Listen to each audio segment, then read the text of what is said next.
There are probably some folks out there watching it. I don't know why.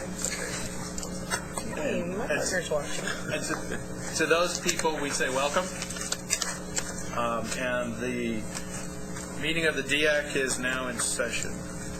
As I plug this in, I do want to welcome the new members. We have several new members. We had an opportunity to have a short introductory session before the official meeting here this morning. And for everyone's edification, I'd like to go around the room again. Ask everybody to introduce themselves, your name, your title, and your institution. We'll start with Bhagya. Bhagya Srinivasan. I'm from Lamar State College, Orange.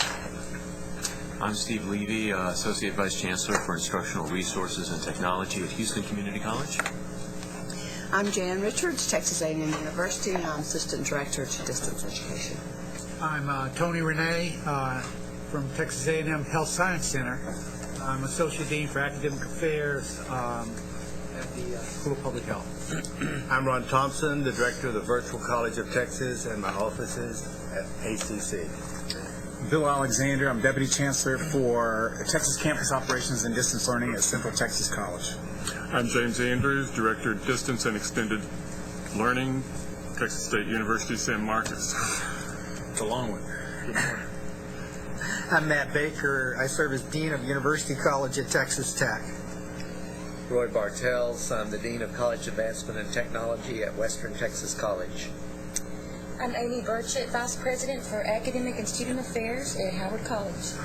Hi, William Durham, Associate Vice Chancellor at Lone Star College Online in the Woodlands. Quick announcement before I move on, just to let everybody know in case you wanted to come to the Woodlands later this month. If you've heard of a company called IMS Global, they're the ones that does a lot of work with interoperability standards. We're hosting their IMS quarterly meeting, I believe from the 15th to the 18th of this month. That Wednesday, which I believe is the 17th, we're having the Deputy Director for Department of Education come down, as well as the Director for the NEA, as well as the Director for European Schoolnet come down with me to do a panel discussion for about 4 hours. And if anybody wants information on that, wants to come down, please let me know and we'll get you in. Thank you. Good morning. I'm Nathaniel Hewitt, Vice President for Information Systems and Technology at Wiley College. I'm Claudia McDonald, the Associate Vice President for Special Projects at Texas A&M University Corpus Christi. And proud of the name, but no relation, I'm Randy McDonald. We put the McDonald's together. That's probably a good strategy. We could team up again. You might want to think about that. Never go up against a McDonald's. I'm the Director of Instructional Technology and Distance Education at Stephen F. Austin State University in Nacogdoches. I'm Brittany Young. I'm the Interim Director for Distance Education at South Texas College. I'm Ann Morris. I'm the Dean of Distance Education at Pinella College. I'm Paula Nichols. I'm the Executive Director of the Division of Distance Learning at Lamar University in Beaumont. Keiston Yamafeni, Assistant Provost for Online and Distance Programs at Texas Southern University. Epsilon Polsole, I'm the Director of Instructional Support at UT El Paso. I'm Patrick Flush. I'm Director of the Center for Learning Enhancement, Assessment, and Redesign at the University of North Texas, not UT Austin.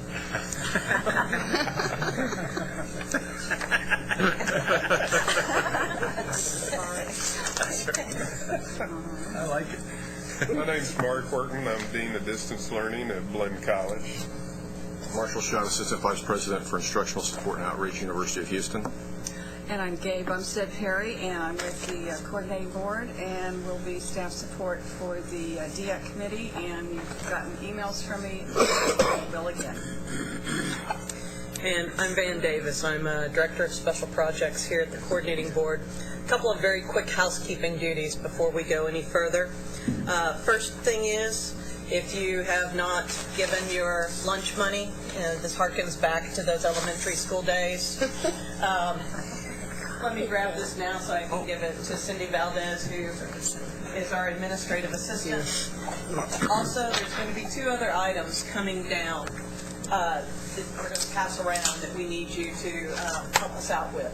The very first thing is your contact information. If there are any corrections that need to be made, please make those corrections on here, including, I think, so there have been some title changes. credentials, and if you would also please put on the contact information for your administrative assistant, since sometimes that's the easier way to get a hold of some of you. Second thing is, I think most of y'all know Linda McDonough, who is also a coordinating board staff member who's usually working with us. She's not here today because she doesn't love you. She still loves you. Linda decided that it would be a good idea to prune dead tree branches in her backyard, and unfortunately, while she was doing it, she fell through the roof of her patio. And so she is in a rehab hospital right now, is making a very good recovery, and will hopefully be back with us for the next meeting. But I've got a get well card that, again, for those of you that know Linda, I think you will find suits her perfectly, and pass it around, and if you'd like to sign it, please do that. How much did she break? She broke her pelvis. But she's doing much better. Surgery went very well. She's doing very well in rehab. I think she may be getting bored. So we miss her. We miss her a great deal, and hope to have her back very soon. So, also, sending around a roll sheet. If you would please sign that and pass it on, would appreciate it. And we also have more coffee for the important announcements. Yay! Hooray for more coffee. All right, Van, first order of business is going to be yours. all right, folks. It is our first meeting of the year, and that means it is time to elect a new chair and vice chair. So I'm going to open the meeting up for nominations for chair of DEAC for the upcoming year. Do I hear any nominations? I nominate Rob Robinson. I mean, it's a fabulous job, and we don't have to go through an indoctrination for him. We have Claudia McDonald has nominated Rob. Do I hear a second? I second that. Steve Levy seconded. I signed you in. Are there any other nominations? Before we vote, I'm going to go ahead and deal with vice chair so we can dismiss anyone from the room and then vote without them present all at once, and we don't have to keep having people come and go. Nominations for vice chair. Bhagya has been serving in that capacity after George left us. I'd like to nominate Bhagya, please. All right, James Andrews has nominated Bhagya. Do I hear a second? Second. Amy Burchett seconded. Are there other nominations for vice chair? Okay, hearing none. Bhagya and Rob, would you just step out the door for a moment, please, so we can make sure this is all legit? Talked about.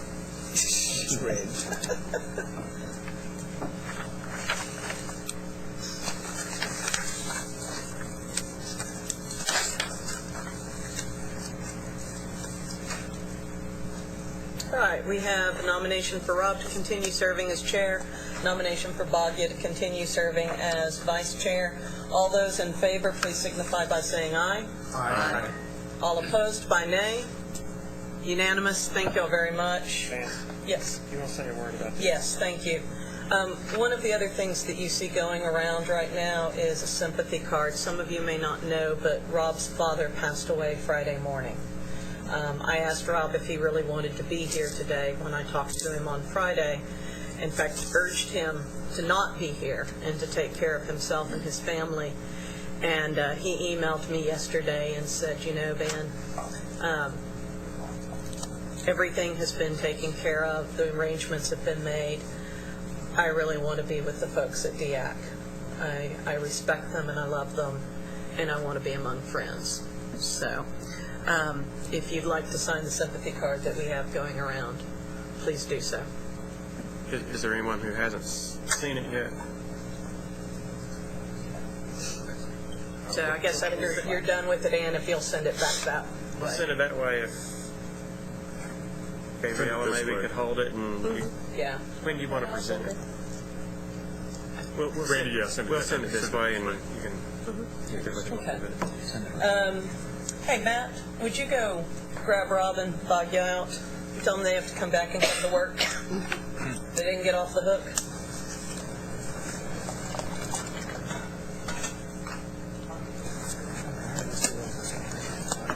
headed for the exits. No, you never should have let them out of the room. You should have just stood them in a corner. Yeah, really. You just thought you'd make a break for it. We were heading to the bar. Wait to bar. I lost. All right, by unanimous election, you two are not off the hook and get to continue in your roles for the upcoming year. So I turn it back over to you, Dr. Robinson. I'm not sure I thank you for that, but this is, again, you guys have heard me say this a bunch. This is a great group to work with. We represent a broad cross-section, and so the conversations are always a lot of fun. So I appreciate your support. I couldn't do any of what I do without Bhagya here, so we're a good team. Yeah. All right. 2 sets of minutes. Did everybody read and review them? Let's start with the April minutes. Are there any additions or changes? Motion to approve those minutes? Second. All right. I'm sorry, who seconded? All in favor? April minutes? Say aye. Aye. Any opposed? All right. The second set of minutes, July. Everybody reviewed them, I'm sure. Any additions or changes? Motion to approve? So moved. Second? Second. All in favor? Aye. Aye. Opposed? All right, thank you. Next order of business, do you want to handle this? Okay. As we mentioned, that there is a doctoral, our only standing subcommittee is a doctoral education subcommittee. And their task is to review in front of the whole, before the entire DEAC sees their recommendations, any submissions from institutions for distance doctoral degrees, EDDs, PhDs. Prior to. Yes, I'm sorry. Thank you. Thank you, Mr. Editor. That's exactly right. We review the doctoral committee reviews those proposals and then reports out and makes a recommendation to the DEAC as a whole. At that time, typically what happens is representatives from that institution who want that plan to move through come and talk to us. Any questions that we have can be answered at that time, and then we then vote those up or down. Typically, if we vote them down, we simply send them back and say, please work on the content. It has historically been 3 folks. I think 3 is a good number. It's not a whole lot of extra work because we don't get dozens of these. 2 or 3 are usually stacked up prior to each DEAC meeting. The work has to be done a few weeks prior. And so I would like to ask for nominees / volunteers to work on the doctoral. Matt is interested. I would again. Claudia? Have a little more time this year. You can add me to the list. And Marshall. Are there anybody else? We don't. It doesn't have to be 3. I mean, we can. The more, the merrier. So if anyone's interested. Who's the first one? I was Matt Baker. The previous one. Do you want to stay on it? Sure. Okay. And Bhagya. All right. Previously, it was James. And the front is James, myself, and Bhagya. It looks like the new one will be Matt, Claudia, Marshall, and Bhagya. Unless there are any objections or further interest in serving, I would move that those folks be approved by accolade. All in favor? Aye. Aye. Great. Thank you. I would ask that group get together sometime in the near future and select among themselves a chair for whom would be the point person, the contact person. All right? And please make sure that I'm informed of who that is, so I know who to send things to. That's the drill. I'm currently working with a group of people, consortium, if you will, to actually give one of those fully online distance doctorate programs to the coordinating board. Is that any way a conflict of interest, or do I need to abstain from any voting when it comes to this? Or when it's out here for approval by the entire DEAC, yeah, I'd ask that you abstain. Okay, thank you. And for the new folks, that's general procedure. If if your institution has an item of business in front of the DEAC, then we ask that you abstain. Staff report. There are several things that are going on within the agency and related to the legislative session. I wanted to make sure that this committee was aware of. Before we talk about the spring 2010 distance ed data that I sent out, I just want to highlight a couple of things. At the board meeting last week, and unfortunately the report hasn't been finalized, so I'm not able to give it to you today. I had hoped I'd be able to give you a copy.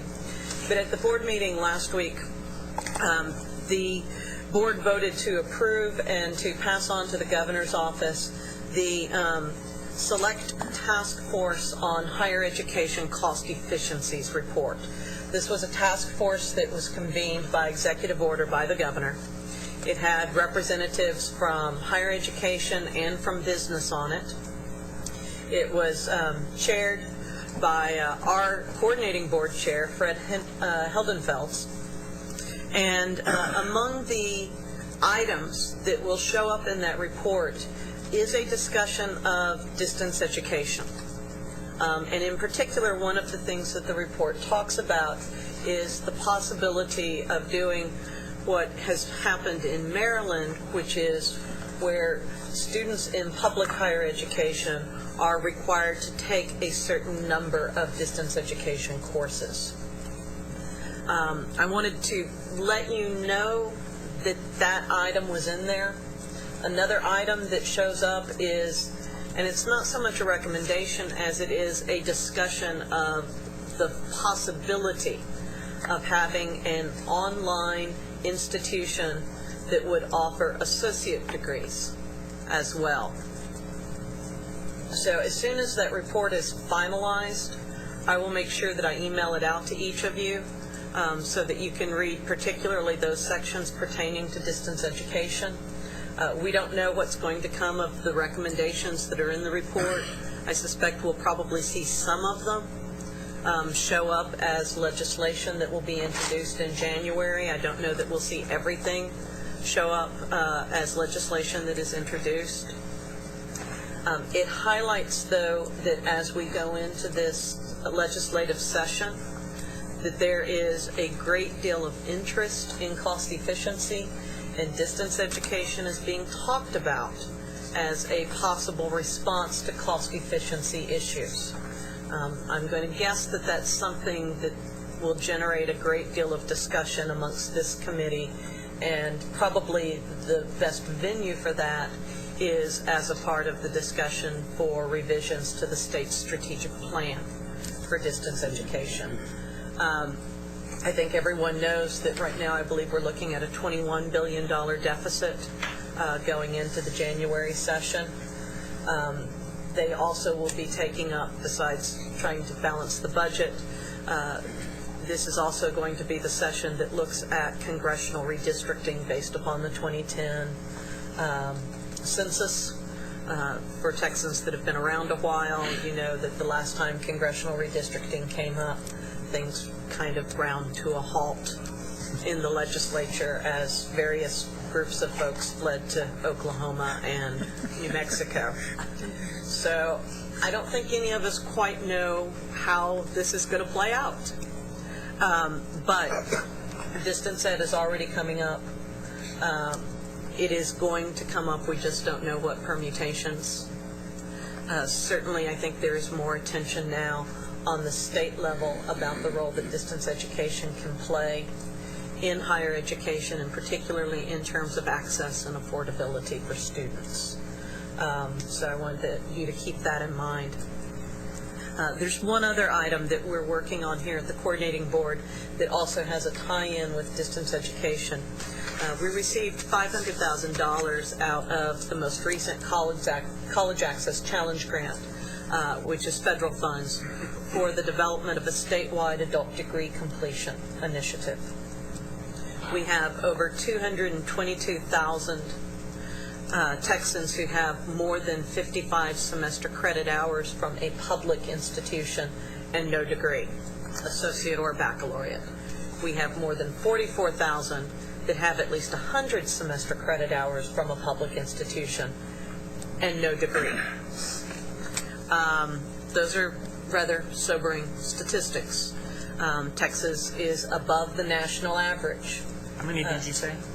Over 44,000 with 100 semester credit hours. And both of those figures are just for students who have stopped out within the last 5 years. Those are only 5-year numbers. Texas has a slightly higher percentage of adults who have stopped out with significant credentials before earning, with significant hours before earning a credential than the national average. Although many of our institutions already have degree completion programs, and some of them are online, what we've heard is that it's oftentimes difficult for institutions to find the students to go into those programs because they only have access to the information for their own students that have stopped out. They don't have a way of accessing information to market to other students in the area. And obviously, marketing campaigns are expensive, and many of our institutions don't have those resources. What we've created is a new program called Success by Degree. And it is going to have two significant components to it. The first component is the creation of a web portal aimed specifically at adults wishing to return and complete a bachelor's degree. We're going to focus on baccalaureate credentialing at first. We may very well focus on associate credentialing down the road. That web portal will have very basic information about how do you come back, the FAFSA, financial aid, how do you juggle school and work, how do you choose a program that's appropriate, the very basic information. But the key component of that website will actually be an online informal transcript audit system. So students will be able to use a series of drop-down interviews, and they'll be able to put in, here are the courses that I've taken. And then those courses will automatically be matched so that students know exactly how, unofficially, how the courses that they've accumulated fit with one of 6 to 8 degree completion programs at a Texas public institution. We're going to focus on 6 to 8 of these at first. We hope half of them will be online. We want to make sure that these students have a choice between face-to-face programs or online programs. I suspect that many of them will be applied baccalaureate degrees or Bachelor of General Studies degrees. That seems to be the two types of degrees that are used by most of our institution for completion. Students will be able, prospective students using the website will be able to opt in and give permission to have all of their information sent to a series of admission counselors, and they can choose either all of the admission counselors for that first group of institutions, or they can choose specific ones. Institutions, if the student opts in, then the institutions will also be able to see all of the information that the student has submitted so that they can do follow-up with them as well. The second part of that project will be a marketing campaign. Many states that have created adult degree completion initiatives have gotten around the FERPA regulations by doing the marketing themselves, and that's what Texas is going to do. We are in a position where we cannot share with institutions all of the names of these 222,000 students. We can only share with them the names of their own students who have stopped out. But nothing says that we can't market to them directly. And so the second half is we will do a direct marketing campaign and a social media campaign. We'll direct market to students who have at least 80 or 90 semester credit hours, and then we'll do a massive social media campaign. We're going to focus a lot on search engine optimization. We're going to focus on leveraging social media such as Facebook. We know from our own demographic information that a large number of these folks are women who are between the ages of 25 and 45. Those are folks that are on Facebook a lot. We can do very targeted Facebook ads. We can do targeted Google ads. There's lots of ways now that we can do some very targeted marketing. Our job will be to drive those folks to that website and get them to start thinking about that it is possible for them to go back and complete what they started. You will see an RFP coming out hopefully within the next week or two. It's being routed through our internal structure right now. That's the RFP for institutional participation.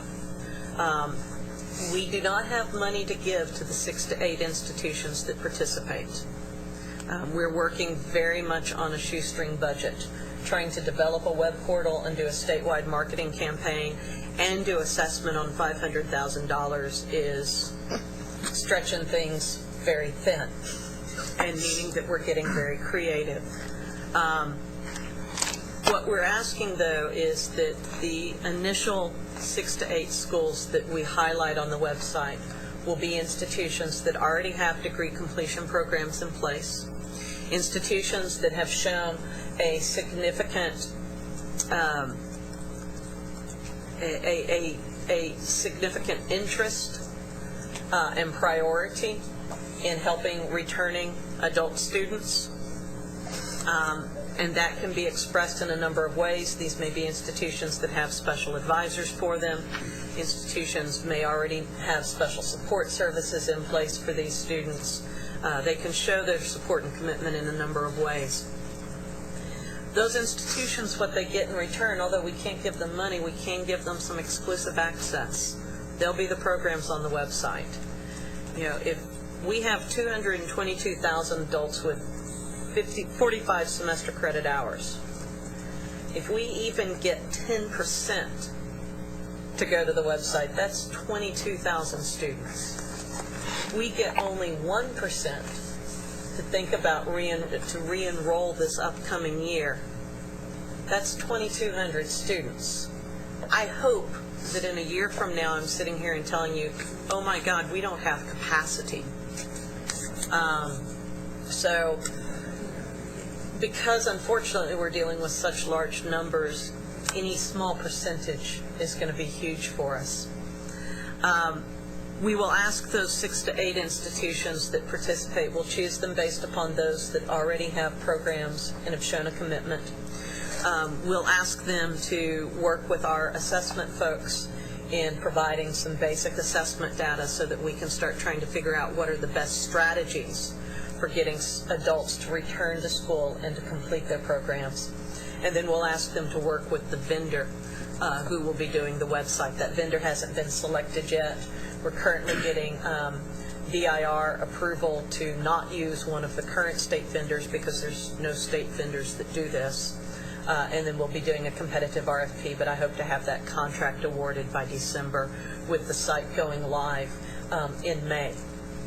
And I've been told by the folks that do these sites, South Carolina has one and Pennsylvania has one that are excellent, that actually they can be done very quickly, and since we're only dealing with a small number of institutions at first, we can have it up and running fairly quickly. We hope that we will get additional funding out of the future CACG grants to expand this. Adult degree completion has become an important part now of the agency's priorities and is seen as a way to very quickly work on our success initiatives for closing the gaps. We can have a huge economic influence if we only can recapture a few of these students. When we start talking about 222,000 with 45 semester credit hours. Census figures show that we have over 3 million adults with some college credit and no degree in Texas. So some sobering figures. But we do see that distance ed programs will be an important part of this initiative. I know that several of you have talked to me about this already. I suspect many of you will be wanting to have your institutions participate. So if you've got any other questions, catch me after the meeting. But I wanted to make sure you were aware of that as well. We're also going to be asking institutions that participate, the university institutions, if they don't already have reverse articulation agreements in place with their community college partners, we'll be strongly urging them to put reverse articulation agreements in place. So we suspect that many of these adults that come back may have started at a community college. If they have a substantial number of credit from that community college, it may be very easy for them to finish their associate degree. And that's going to help those students out to have an interim credential, and it's going to help our community colleges out as well. Last item is the data that I sent out to you last week. What you have is 4 spreadsheets that we sent out to you. This is the spring 2010 distance education data for community and technical colleges and then universities. And I want to say a couple of quick things as means of explanation about this. You'll see a category on there that you're not used to seeing, which is fully distance education. That reflects the definitions in theory. In reality, it still basically means online. Hybrid is not on here yet. Folks have not started reporting the hybrid courses yet, so that fully distance ed that you see in your spreadsheet is a bit of a misnomer. It's really distance. It's really all distance education, both hybrid and fully distance ed. Hopefully, whenever I give you this data in 6 months, we'll be able to start, I think, seeing the hybrid information. And I'm going to let Gabrielle. This semester. So if you remember our new definitions that we worked on last year, they started this semester. So this semester is the first time when your institutions will report fully distance learning and hybrid. And I would be very interested if you heard something about it from your institutions, if you felt that there was a problem reporting that, or no problems. Because there were some concerns about deciding on the percentage of face-to-face to distance learning. So I'm curious if you heard problems in reporting. What of the... It wasn't a problem then. Yeah, right. Question. When the new reports come out, will other electronic media still be reported, or will that blend into hybrid or online? Video conference? No. I don't think we'll have... no, it says multiple or other electronic media. And because there are people who use mixed media. So we combine that together. But so that will still be there. But it's under multiple or other. So but that really doesn't tell us, well, what you'll have is face-to-face, fully distance education course, videotape, DVD, or broadcast TV, two-way interactive video, hybrid or blended course, and the multiple or other. So whatever is not in that category goes into the other. I'm not even sure. I mean, we'll be happy to put in the manual if you have sort of like a list what other media may be used, so it will be more clear. Well, I think at some point we ought to rediscuss that, because that really fights against the definitions, or it makes those definitions invalid just because it's some other kind of media. We still can't tell whether it's truly a fully distance ed course or a hybrid, or... It's mutually exclusive. If it's a hybrid course, goes into hybrid. So if it's not considered any of those 5 that I mentioned, it goes in other or multiple. I'm not sure I understand how that Well, can be. a course can be face-to-face, fully distance, videotape, two-way interactive, or hybrid. If it's in none of this, your institution consider that the mode of instruction is none of this, then we'll go in multiple or other. Now, I don't know if, let's say it cannot be fully distance education and hybrid in the same time. It's either or. I don't know if it's a hybrid and broadcast TV and how you report on that. I mean, really, we need your feedback on that because we don't know. That's what I'm saying, that we're only reporting some apples and some oranges, and we still don't have a clear picture. I mean, that's fine. We can retake that and make some corrections. And that would be important because as we are finishing the CBMS, that student level report that will put the student in the class that they take, the same definitions will go in there. Right. So it's good if we clarify that before that report will be finished. Would it be, Gabrielle, would it be possible to send out to DEAC members a draft of the CBMS for their input? I'll send the link. It's on our website. The latest draft. Whatever is in CBM4 now, for example, will transfer to CBMS. It's just that the student will be connected to a class.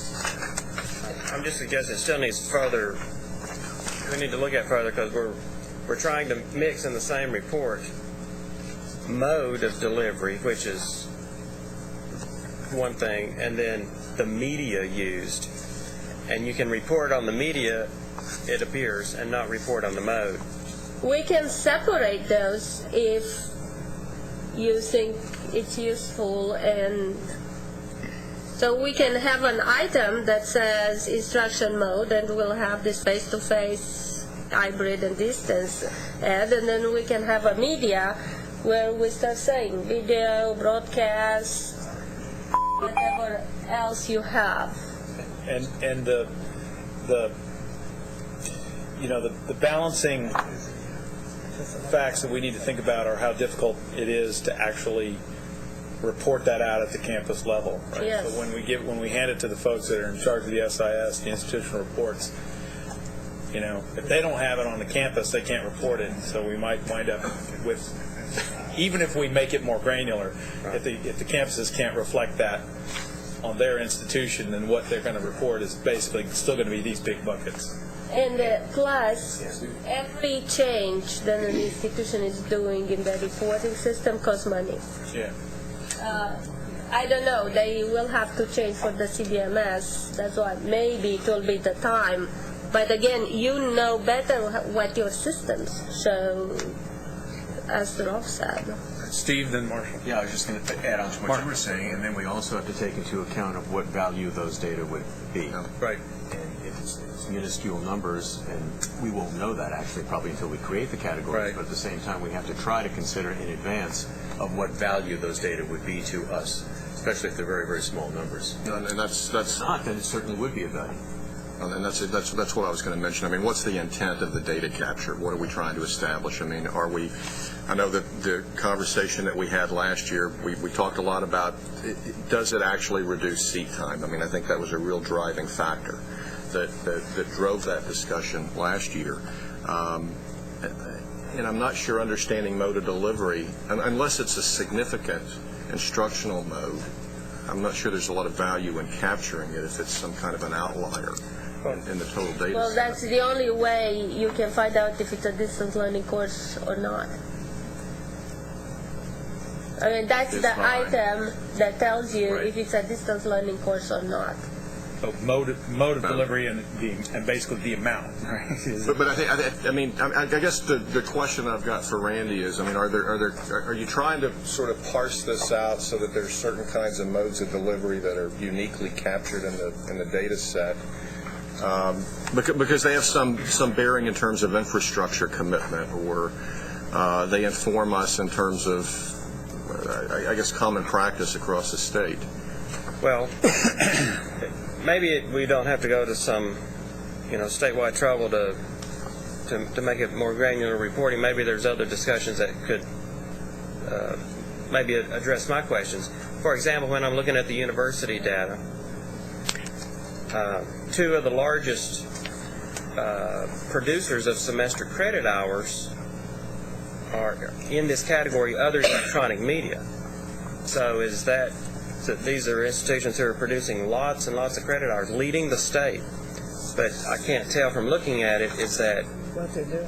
51%? Is that hybrid? Is that CDs, videotape? I think it'd be interesting to see what happens when we get the data report for hybrids. I know that our practice at U of H is we dump a lot of that into the other electronic media because it's a default category. And I agree. I mean, it's not. It doesn't tell us a lot right now, but because we have this new definition that's being captured this fall, I think the data is going to be much crisper when we sit down in the spring and look at those fall reports. And that was my original question. I asked, will the other electronic media still be in there? Yeah. And it seems to me that in this report anyway, we ought to just take that out. I really don't care what the media is compared, as much as I care about is it fully online or hybrid kind of thing. But with this one, I can't tell if these are state leaders, but I can't tell right how they were calculated. What it is. Sure. They're leading some way. I'll tell you where ours came from was starting a program that originally mailed out CD-ROMs, which has since gone to the web. So the other electronic media has no meaning anymore.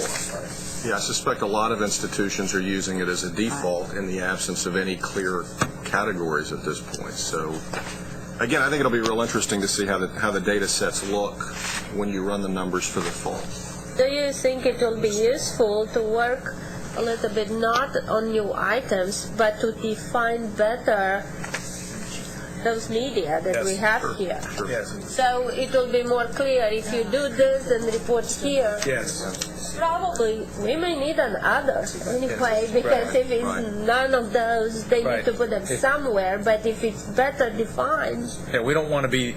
We don't want the report to be the brakes on any sort of institutional innovation. Hey, we're going to do this in a brand new way. How do we report it? Well, it's going to go in others. And we're not going to do it. And of the institution, we only have 8 institutions that report in other electronic media for universities, and of those 8, only 3 significantly so, and the 2 that you pointed out. So it might not be a global issue. It might be kind of one-off. Getting those folks together, decide and talk about what it is they're doing. Sounds like yours is a legacy that it was started as a CD-ROM program. That's how it got tagged, and it continues to fall into that bucket. But now it should be under hybrid or fully online. So Patrick, I was looking at those same numbers, which is why I brought up the question of what the significance of those data would be.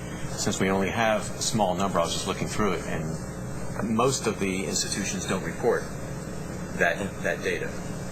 Well, one area that was always an issue for me when I was at UALR, the college ed did a lot of broadcast courses, but they had traveling instructors.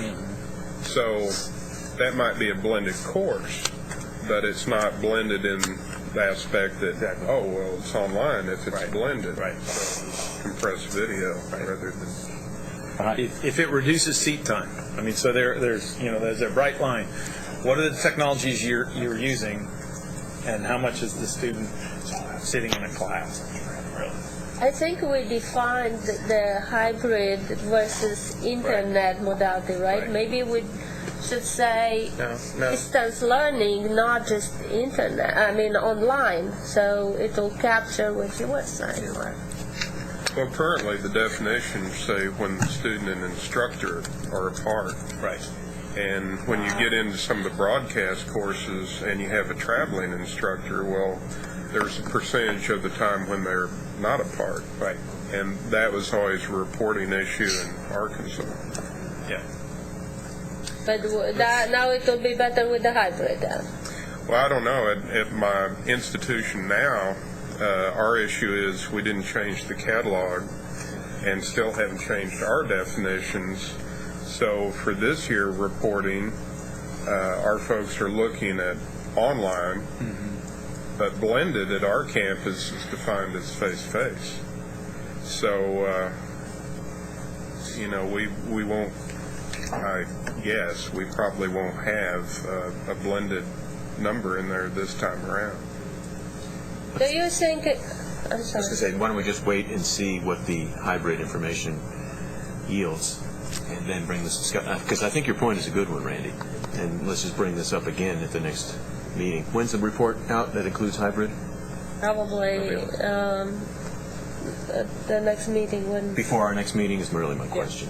Yeah. Okay, why don't we just Yeah. be an item for discussion? you guys are recording right now, so Yeah, I don't think we need to start a movement to create new categories, but I would be interested to know, again, I think you've told the group before, we did all this work redefining those categories. What education effort have we made to the reporters, people at our various institutions that, hey, did you know there are new ways to report this, and please do it this way? What's being done on that front? our data center talked with them, sent ahead of time during summer letters about the change and the definitions. So more than that is pretty much up to the campus. My guess is that probably the campuses were set up with the percentages there that we talked about by the time. So I'm curious too. I wouldn't bet that this first semester is quite accurate. Right. Probably the spring Right. will be more, but at least we'll have a starting point. I don't know if you, at one point, not now, but to start a discussion a little bit about this location and mode of delivery. Because sometimes if you look at the data, it sort of looks funny between the two elements. Separate makes sense, but sometimes you look at the data and you don't really understand what's going on. Just a thought. I don't know if you feel the same way. A couple of other, I'm sorry, Bill? No. I had one comment on the way that we go about notifying our registrar's office versus us knowing what's going on with them. And so I'd like to request that maybe you share the same letter that you sent out to our registrar's office with us, and let us go be emissaries to negotiate, make sure that they're doing it, so maybe we can get that data cleaner sooner.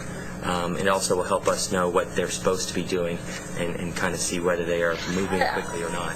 I'll try. Usually the letters go out from the data center to the reporting officials, whoever that person is on campus. Sure. Sometimes it's the registrar, sometimes it's the IR office. So, But if and it's about all the changes. But if we that could just get a happen. copy of that letter, just the text. What I'm saying, the one There's that a lot of you other sent. stuff in it is what you're Okay. suggesting. Because in general, it may not pertain to you when Exactly. the letters go out. Right. So. And we don't want to be copied on them all the time, but for this change, I think it'd Okay. be really useful to see. Thank you. Yeah, because in our case, I don't think the data, maybe through change of personnel, I don't think it went out to our campus, and now we're Oh, behind. it went to every campus, and they make sure in the data center here, they make sure that somebody is getting it. Well, I'm saying that there was change in personnel, and that somebody probably left, so it'd be nice if we could help spread that information. Reconnect the wires. Yeah, yeah. A couple of just other things to point out about this data, and then I think we'll probably need to move on. But when we compare the spring 2010 to the spring 09 data, we, again, no big surprise, continue to see significant increases in the number of hours being offered via distance ed. In the case of universities, we saw an increase of 106,240.5 semester credit hours offered via electronic methods. That would be either online or electronic to individuals, or that other category that doesn't include face-to-face off campus. In the case of community and technical colleges, that increase was 178,107 semester credit hours. And then I crunched a few other numbers late yesterday afternoon that I wanted to share with you from it. If we look at percentage of overall semester credit hours being delivered by some electronic means. So again, I took out the off-campus face-to-face and took out study abroad, so it was just electronic means. And this isn't largest number of hours being offered, but the largest percentage of overall hours being offered. In the case of universities, the top 5 institutions, and this may surprise you, University of Houston Victoria is delivering 71.2% of its overall semester credit hours via electronic means. Sol Ross Rio Grande is delivering 47.13%. TWU is 29.2%. Lamar is 28.48%. And Texas A&M Commerce is 27.23%. And that's percentage of their overall semester credit hours being offered through an electronic means. That might be online, it might be electronic to group, it might be that mixed media. Have you run that for everybody already? I did. If you want me to share yours with you, I can. I ran it late yesterday afternoon. In community and technical colleges, Western Texas with 50.47%. Texas State Technical College, West Texas with 46.78%. Central Texas with 43.05%. Vernon with 36.65%.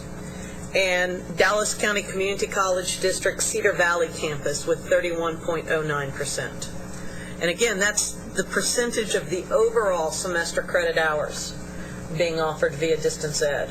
So what I took away from this is that we have some small campuses that are really leveraging their resources and are doing a lot.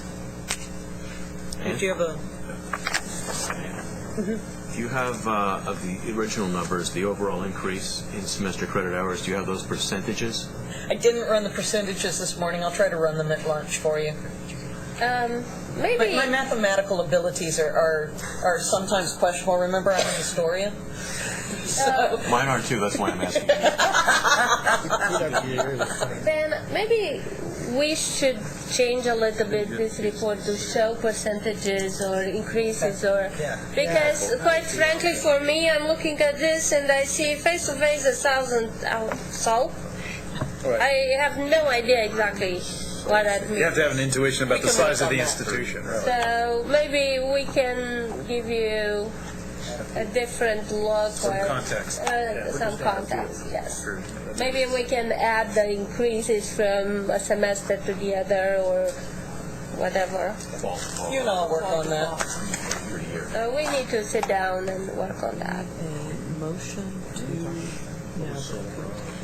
But if you have any ideas, please email us, because we can make it look pretty much how you want it to be useful for you.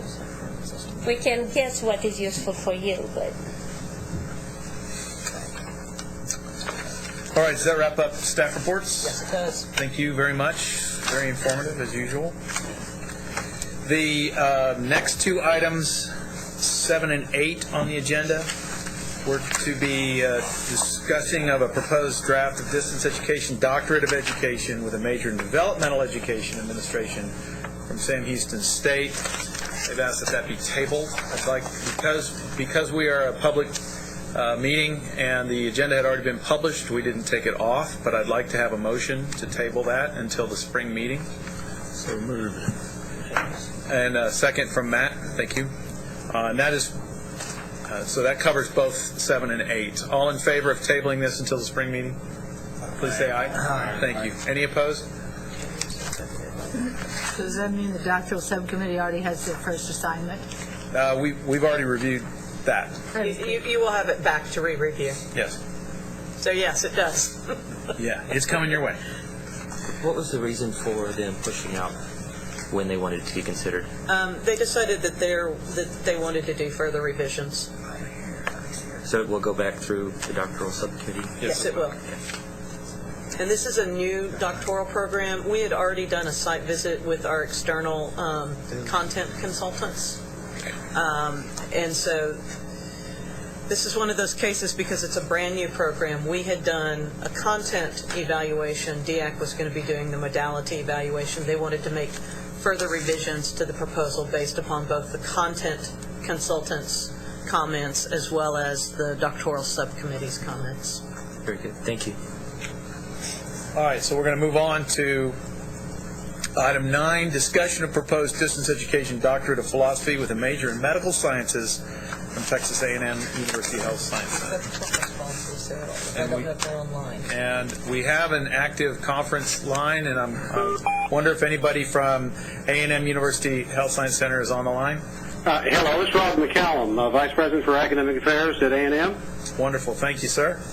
Thank you, and thank you for your opportunity to present our proposal to you by, I guess, a distance connection, right? Yeah, you got that right. There are two other people on the line with me. Dr. Alicia Dorsey is Vice President for Program Development, and Dr. Emily Wilson, who is Senior Associate Dean of Graduate Studies and is largely responsible for the proposal you have before you. Would you like me to provide just a brief overview, or what is your preference? Yes, sir. Let me kind of step you through the process that we're going to undertake here. Sure. We would like you to give us just a short synopsis of the proposal. It has been reviewed in detail by a subcommittee. The other members have it, but they may or may not have taken it to bed with them and read the whole thing.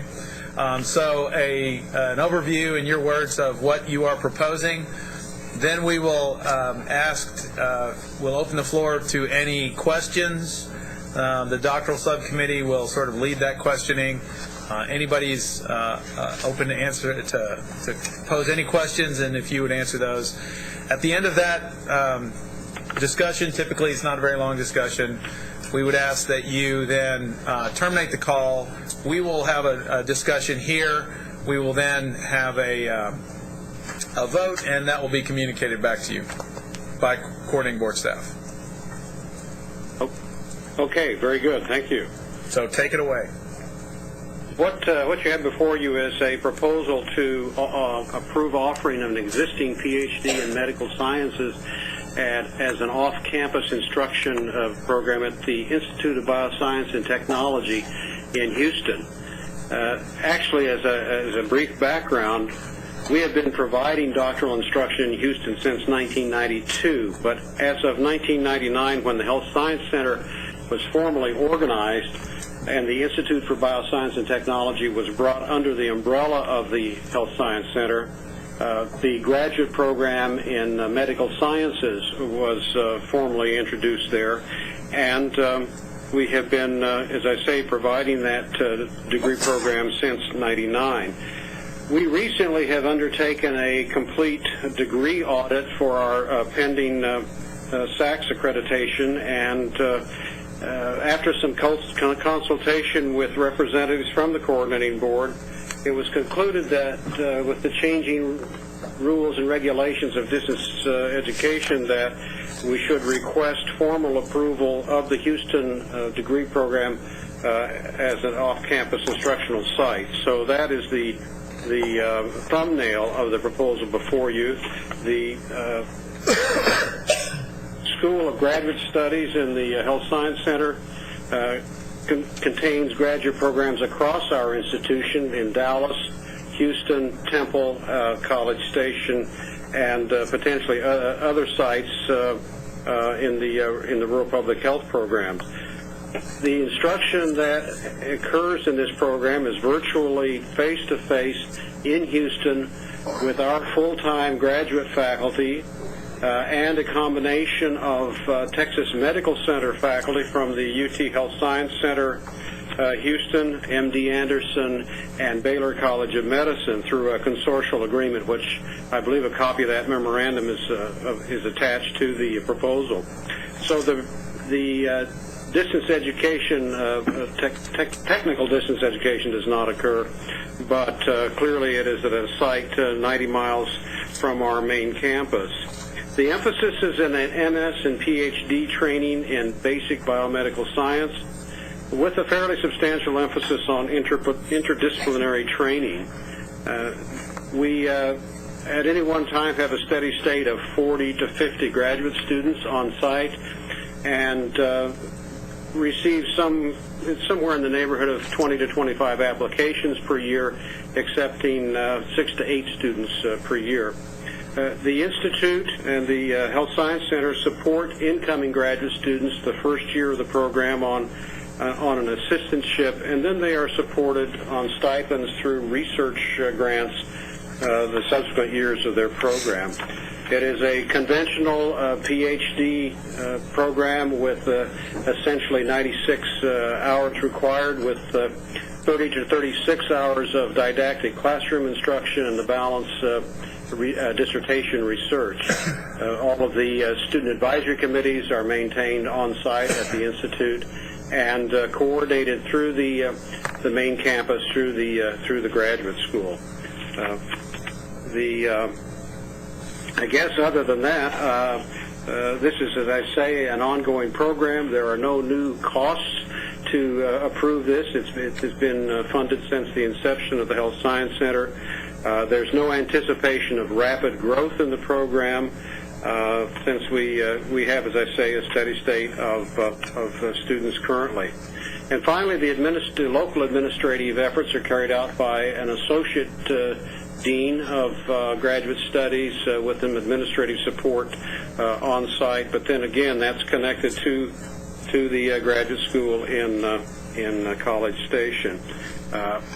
Consistent across all of the sites for these programs are the requirements for the degree. In other words, the curriculum and the requirements are essentially the same. Let me ask my colleagues if they have anything to add to what I've described, and certainly be happy to respond to any questions you might have.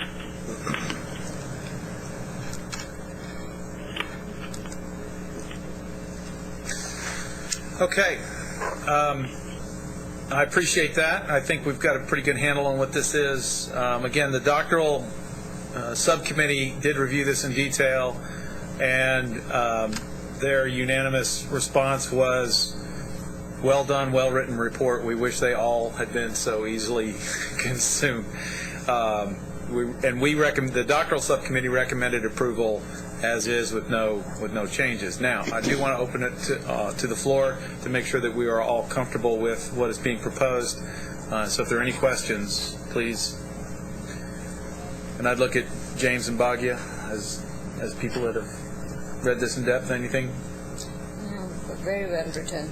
Great. One comment, one question. Some of the things that I look for in a lot of these reports are not just the academic programs, but the student services, the library resources, all the things that support the students outside of direct delivery of instruction. I thought this report was especially good in how it addressed student services and how it addressed the availability of library services through the various libraries, most notably the one in the Texas Medical Center. And I also like the way it mentioned promotion of student interaction, which I thought was also very, very good.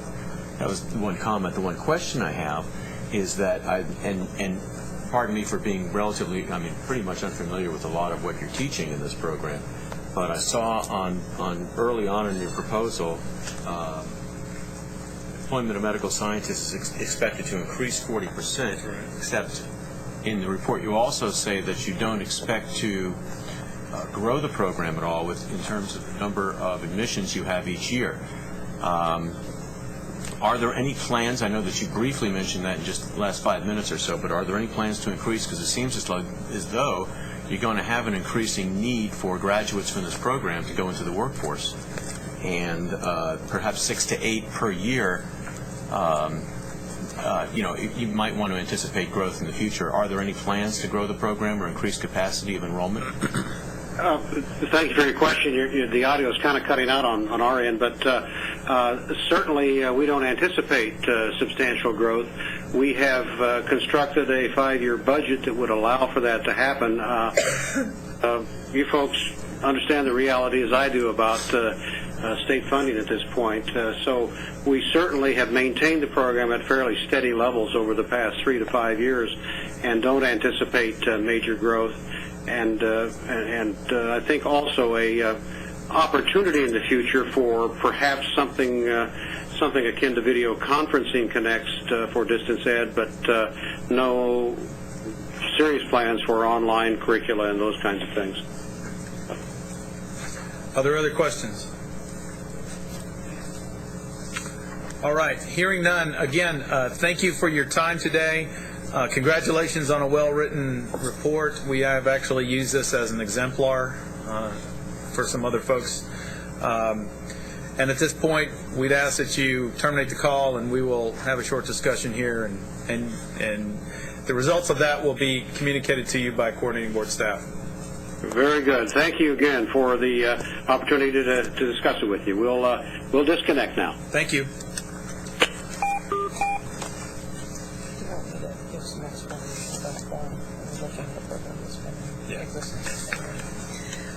Let me provide a note of explanation about why you're looking at approving a program that's been operating as a distance ed program for the last 10 years.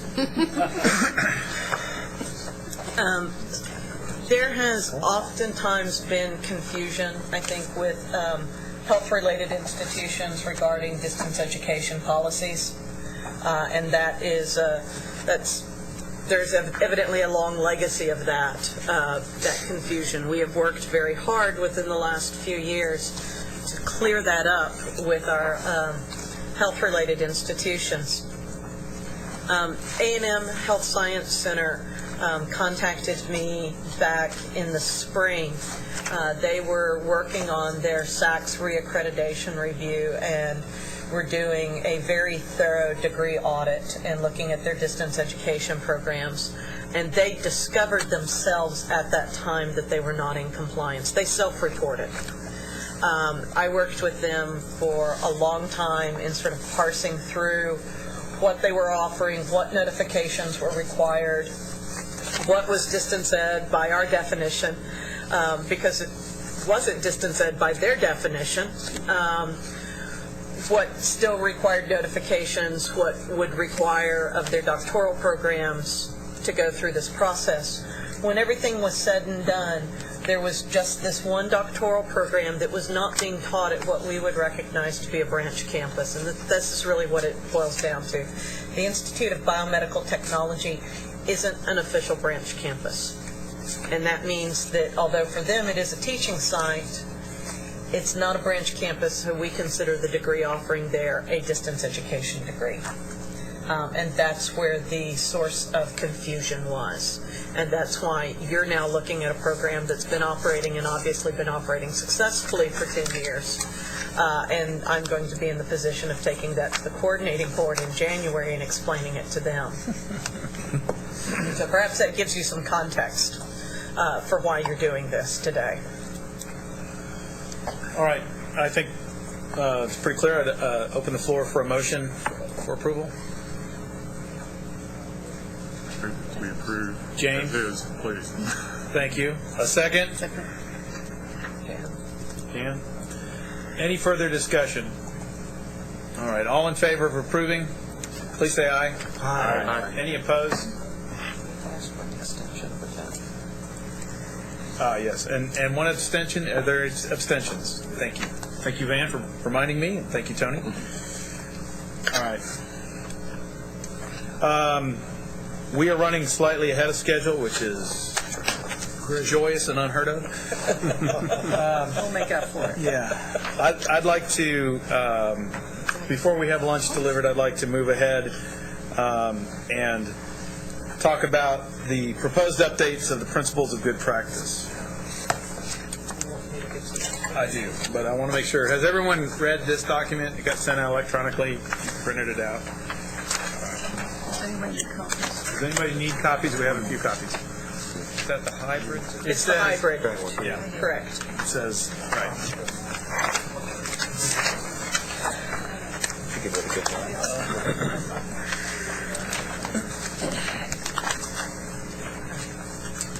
So one of the things that DEAC had discussed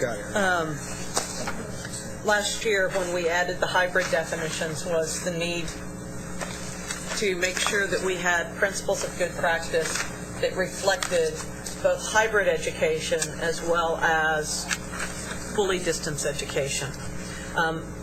What staff did was mock up a straw man for you guys to pull apart and destroy and amend and change and whatever else you want to do with it. We decided to take the tact of doing two principles, one which would be for fully distance education and one which would be for hybrid. Y'all may decide that you think that this can all be folded into one principles document. You may decide that the principles for hybrid education are essentially the same as fully distance ed, so that we don't even need this separate one. But that's the source of the document you have before you. This is an extraordinarily rough draft. This is really only meant to start generating discussion. We are not wedded to this document in any way, shape, or form, and just put it out there as a straw man for folks to work with. This is open for discussion, and we can approach the discussion in a number of different ways. I'd like to sort of get people's initial reaction, and if it comes to pass that we have a feeling that we want to do significant work in honing this, then I'm going to ask for an ad hoc committee to get together and do that at a distance around email and telephone calls. We can put up a wiki as well, which is a really good way to do this. But first, before the discussion starts, Van and others, principles of good practice have been promulgated by all of the accreditation agencies, SACS as well. Folks like the Western Cooperative or drivers behind. Have they had any? How are they approaching the application of the principles to hybrid courses, if at all? I don't know how Western is. SACS doesn't make any distinction. It doesn't distinguish. Okay. SACS doesn't distinguish the category of hybrid. SACS just looks at if it's, and I think theirs is the over 50%. If it's over 50%, then it's distance ed, and they've not parsed out hybrid versus fully distance education. I think we're probably unique in having done that. So we did not have much to go on in those regards in terms of accrediting agencies. If you guys remember, you did approve some changes to the current principles at the last meeting that put them in line with changes that SACS had made to theirs, and there was very little that we had to do there. So we don't have that model to go on from the accrediting bodies here.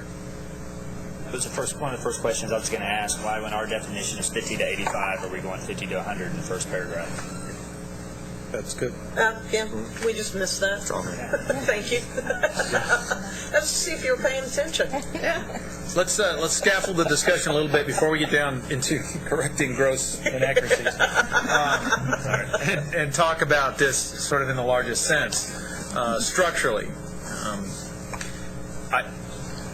I personally believe it is appropriate that the state have principles of good practice for hybrid courses, given that we now have a category. We need a reference point by which we can measure quality hybrid instruction versus, slap it together, call it a hybrid, and then therefore skirt around the principles for fully online. What's your sense? I mean, is this much ado about nothing, or is this something we should be doing? Well, Rob, if we have a separate document for principles for hybrid courses, would we, and then we have a generic document, and this is not a subset tucked in or something, it's an actual separate document, would we not then have a separate document for each of the other categories, that each category has its own document? Claudia, I would respond this way.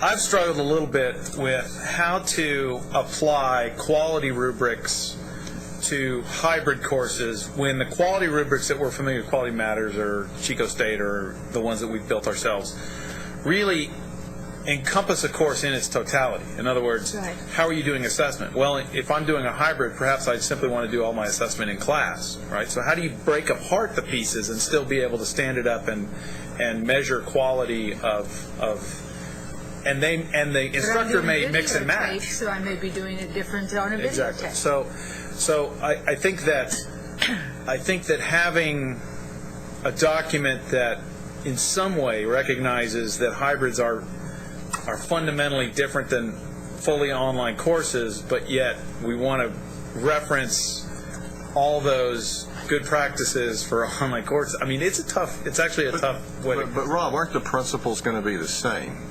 I mean, when you look at interaction between I think that's the right question. Could we address it globally? Right. Because I'm assuming that the plan would be, and Van, maybe this is where you could help out. I mean, is the idea that this would become another certification form for our chief academic officers? Yes, the certification form that we would get would be for online and then for hybrid. Would be either for fully distance or for hybrid, rather than just the one size fits all right now. Right. So you wouldn't get one for videotaped, or you wouldn't get one for the other types of distance ed?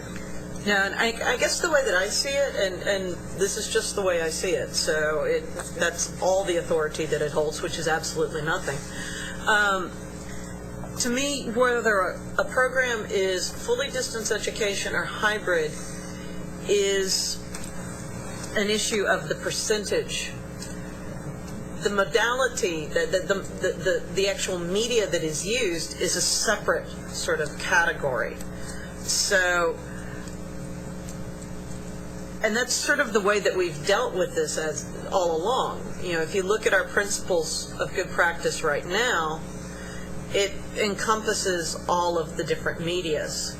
I would think that if we go this route, then we would have, you know, fully distance ed principles that would still encompass all of the medias, and then we would have a hybrid principles that would encompass all of the medias. Now that probably means we need to tweak some of the stuff that is in the Strawman principles.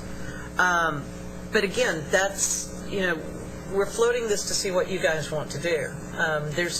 We're not wedded to any particular way of doing this as staff. I know Matt's been wanting to say something. Yeah, what I think we need, I think it might be too far to go immediately to a new principles of good practice, but we need some guidelines, some parameters to share with faculty to make them think. I think giving them giving a faculty member who's doing a hybrid course, teaching a hybrid course, developing a hybrid course, the current principles of good practice is overkill. I mean, that's the whole purpose of developing this. We need something we can use at the institutional levels to provide some guidelines, provide something to think about. The whole certification issue, in my opinion, might be let's develop some guidelines or suggestions, and maybe take them home and beta test them for a while before we go to the whole process of creating a new principles. Yeah. It's just, I mean, that's my thing. Great.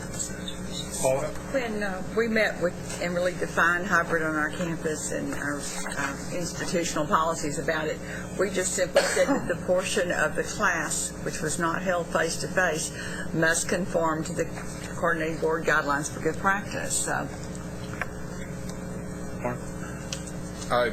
First, I think it's a great idea to have guidelines or whatever we call it for blended. I think that'd be great. But as the definitions are worded right now, one of the things that I ran into, we've got at least one division that's mandated 30% of all their grade be proctored. So if you look at our fully distance definition, then that could be the 15%. So the only difference between the fully distance and the blended would be now the students have to go to a testing center more often. Right. And in my mind, when I think blended, I'm thinking of an entirely different, meet here, don't meet here. Right, reduce seat time. But that isn't necessarily how it's coming out in practice, so. I saw some other hands up. Who else? James?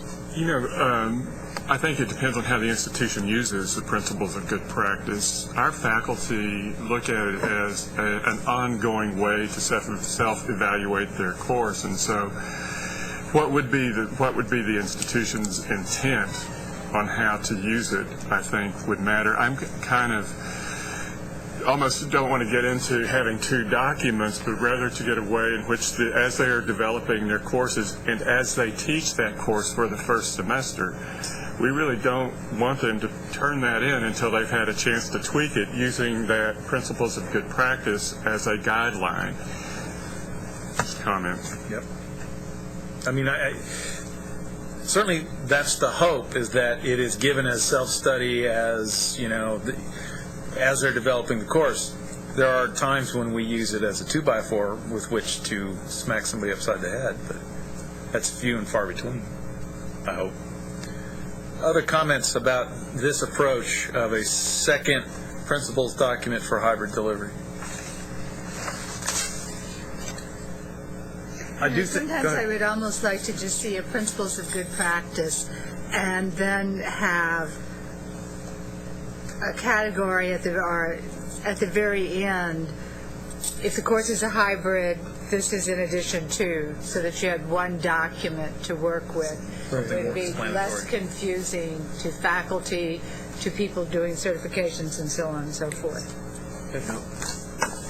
I like what Claudia said, because one of the original questions that I had is, whoever drafted this, what differences did you see between this principles of good practice for hybrid compared to principles of good practice for fully online? Right.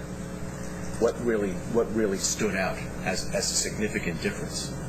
And if there are those criteria that do stick out, or those standards that stick out, or guidelines that stick out, maybe they could be, as Claudia suggested, listed as an appendix too, and then have the principles of good practice for online learning, or for whatever other kind of title. I'm not saying it should be online, because then we get into another discussion we had earlier, like with Randy and delivery modes and things like that. But let's not try to create a whole at least my take on this is not to create a whole separate set of guidelines yet. So we really examine what stands out differently between hybrid and distance ed. And I agree. I would bet that on closer examination there's not going to be that many differences between the two. I think the question is really to which group of courses are we applying these? Now, what is the case now? Are we only expected to apply the principles to 85% and above? Or does the state want us to, if we're 51%, or really 84%, can you get by with 84%? If you're 84% online instruction, you're really hybrid. Right. Or does the state want us to hold those 84%ers to the principles of good practice or not? And don't we want the ones that are using a web-supported course to still use the good practice for their online portion? Exactly. And we want them to, but what does that mean? Turn in a form for the 84%? Yeah, the whole tracking issue becomes huge. I'd like the third or fourth that simply because the driving force shouldn't be whether it's a hybrid or not when we first look at this. That should be the thing that you decide kind of at the end for me. Right. Because if what your intent is at your institution and what you use the document for, and that can change during that evaluation process somewhat. So leaving that at the end rather than as a driving factor, I think would cause, as you mentioned, a lot less confusion.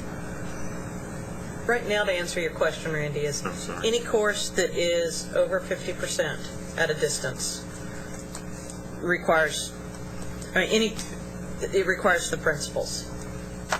Any program requires the principles. A sign off. Mm-hmm. We've been a little lax in our enforcement of that. We are moving to an online. Hopefully, we will have in the next year set up an online system. for institutions to submit distance education courses and programs to us, and the submission will include certifying adherence to principles. So that certification will be done electronically. Yeah, I think that's the bigger question, and ought to be looked at carefully, because it's, even with our newly refined definitions, it's still ambiguous enough that if there were yet a different form to apply, right, I'm not sure that would really help. That it may be better to have one great form and then concentrate on how it's used and how it's applied. Might be a better approach. So what I'm hearing, let me restate kind of what I've heard so far, is that the general sense is that the correct approach would be to review, rather than writing a second principles document for hybrid delivery, is to review the primary principles document to make sure that it is inclusive of and responsive to both fully online and hybrid. Is that and any additions focused on hybrid would be added at the end. Right. Yes. Right. And oh, by the way, if you're doing hybrid, you also need to do that. Well, if you see the differences as that more global set of guidelines is being written, then that would be added. Basically, you want to have a document which has a guiding set of principles of good practice, no matter how you deliver instruction. Right. Right. I mean, if you look at the Chickering paper from '78, I mean, they talk about the 7 principles of good practice, and we can't argue against those principles. Right. Because they're common sense. Have contact with your students and call them and make sure they're okay. It's a good thing to do. Then below that, as I think Claudia and everybody else pointed out, was take the segment into the different areas that we want to actually look at. The hybrid courses, for example, when we have done them in the past, we know that connecting the online pieces or your video conferencing pieces to your face-to-face interaction is extremely important for students to feel connected. Right. So it does make a little difference whether we teach hybrid or online completely. Yeah. I think having a guiding set of principles and then little extra additions is probably the best thing to do. Randy? Yeah. Now, having said that, you just volunteered. I did. The first thought I had was, I think it's good that we're saying something about hybrid, because I'll confess at SFA we have an elaborate approval process for what we call online. But if you're doing a hybrid, not so much. Right. And we have things going on with hybrid that we as an institution are starting to ask ourselves, how much closer of a look do we want to take at this? So I think it's important that something be in place, or else there are going to be a lot of 84%ers getting away with no review whatsoever, and neither the institutions nor the state will have any grasp on the quality of those experiences. And it is a different experience from a face-to-face, and so I think it's important that we're addressing it, but I'm not sure that a different document is the best way to do it. And this is something of a tangential conversation that I'd like to have with people offline sometime, is best practices for designing hybrid courses to facilitate classroom utilization. Right? So there's really two main drivers I've seen at institutions about hybrid. One is increased learning outcomes, and the other is we don't have enough classrooms, we need to double up. That second one has a whole host of logistical issues that fall out of it that may or may not have an impact on the design of the course. In other words, if you're a faculty member and you say, I want to teach hybrid, I say, that's great because we like hybrid on the institution. As an institution, can I come and say, you need to design your course that you will be in the class on Monday, but not the rest of the week?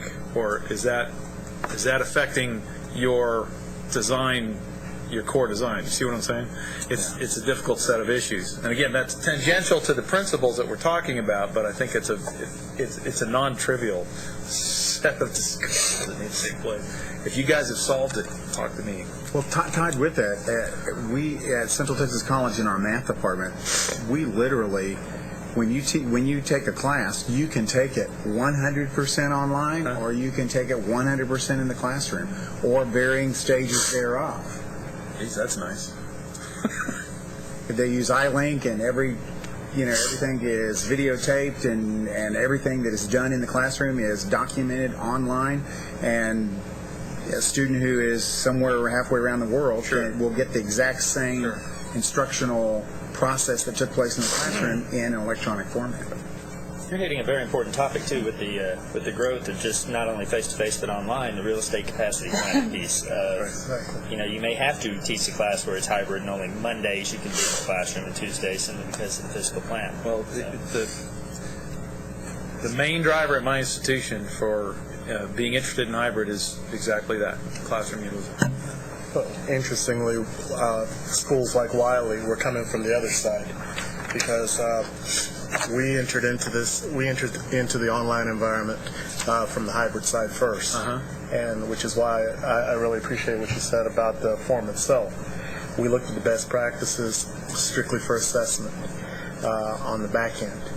Now we have 5 schools that are looking at moving into the more pure, the 100% online courses, and we have to consider the real estate issue. Wiley is out of teaching space, and so our courses, we really don't have the space even to do hybrid courses anymore. So we have to, this is why I see this as being critical, especially to schools like ours in this conversation. I think that's why we've had a difficult time trying to decide if there should or shouldn't be a separate set of principles, because we've not yet defined what a blended or hybrid course is. Now, we have a definition that has to do with are you in the same place, but like I said, for some folks, a hybrid means that now they're doing a lot of test proctoring, but the rest of the course is still fully online. We may have a science course where they do all their lecture portions online, but the lab is face-to-face, so now that's a hybrid. And, in my mind, I always think of, when we're talking about real estate, now a student can get 2 courses in the same footprint as a traditional course. Exactly. So they can get 1 course on Monday and 1 on Wednesday and take care of 2. Exactly. But we've not defined hybrids in that manner. We've defined it in a different way. Well, just to be clear, there are new definitions for hybrid. Right. We came in at the 85%. 50 to You're aware of that, right? Right. But you're just saying there's different. Well, yeah. Ways to think about what's 85%. 15% might be a lab, or in the case of one of our divisions, it might be the student having to go to the test center. But they aren't meeting in a classroom ever. Just throw that out too, and the bigger discussion may be,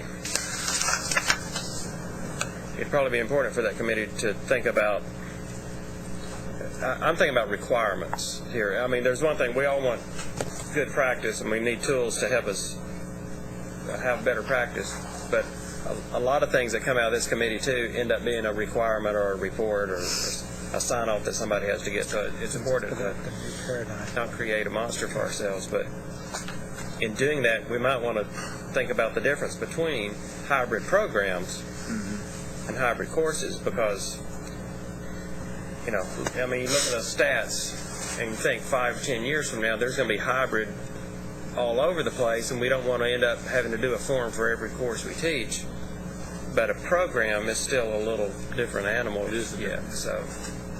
All right, I'd like to propose then that we form up a group of, let's say, 5 who would take this as a charge. We can formulate the charge a little more clearly here in a second, but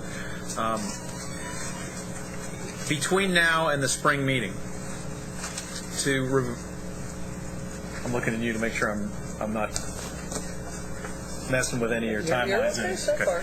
So, between the delivery date being the spring meeting, that they review the existing Principles of Good Practice document that the state of Texas holds, and edit, revise, review, make additions as appropriate, so that that single document then encompasses both fully online and hybrid delivery.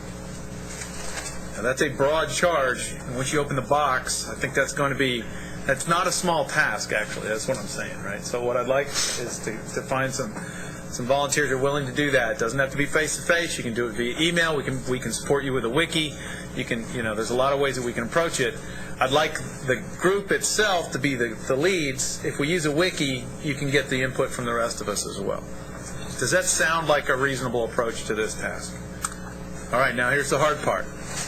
I want volunteers. Mark, Sune, Kingston. This is good. All right. If it's more than 5, I'm good. So hold your hand up again. All right. Mark, Sune, Kingston, Ann, Brett. Wow, this is great. Randy, Nathaniel, Matt, and James. All right, excellent. Again, it usually becomes quite useful for the group to meet in the near future on a conference call, and I don't care what you call them, but have a leader as a point of communications. We can then work, if you'd like to use a wiki, I'm sure you guys have resources, we can find your resources. And let me ask, did the charge we discussed, was that comprehensive enough, accurate enough, actionable enough for this group to move forward? I don't want to leave you with weasel words. Well, just to be clear, to me it sounded very specific. It wasn't analyze whether we should have to or not. It was I'm taking as one document. I'm filtering today's discussion and throwing out the second document because that's what I heard. And if that's not what we discussed, then jump on me right now. Yeah. Well, just the comment I want to be on the committee is I'm sitting here.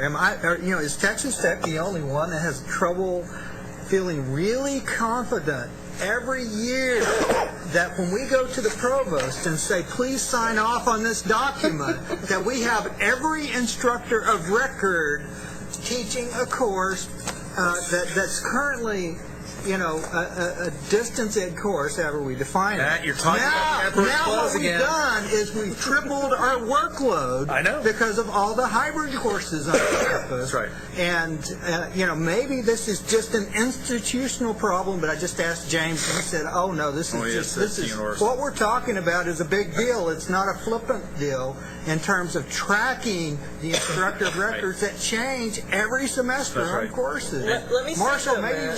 am I wrong? What about Houston? It's just the two of you. I mean, you just happen to be sitting next to James today. That's right. Okay, Mark. You're already doing this. I mean, Poorly, maybe. Oops, I didn't say that.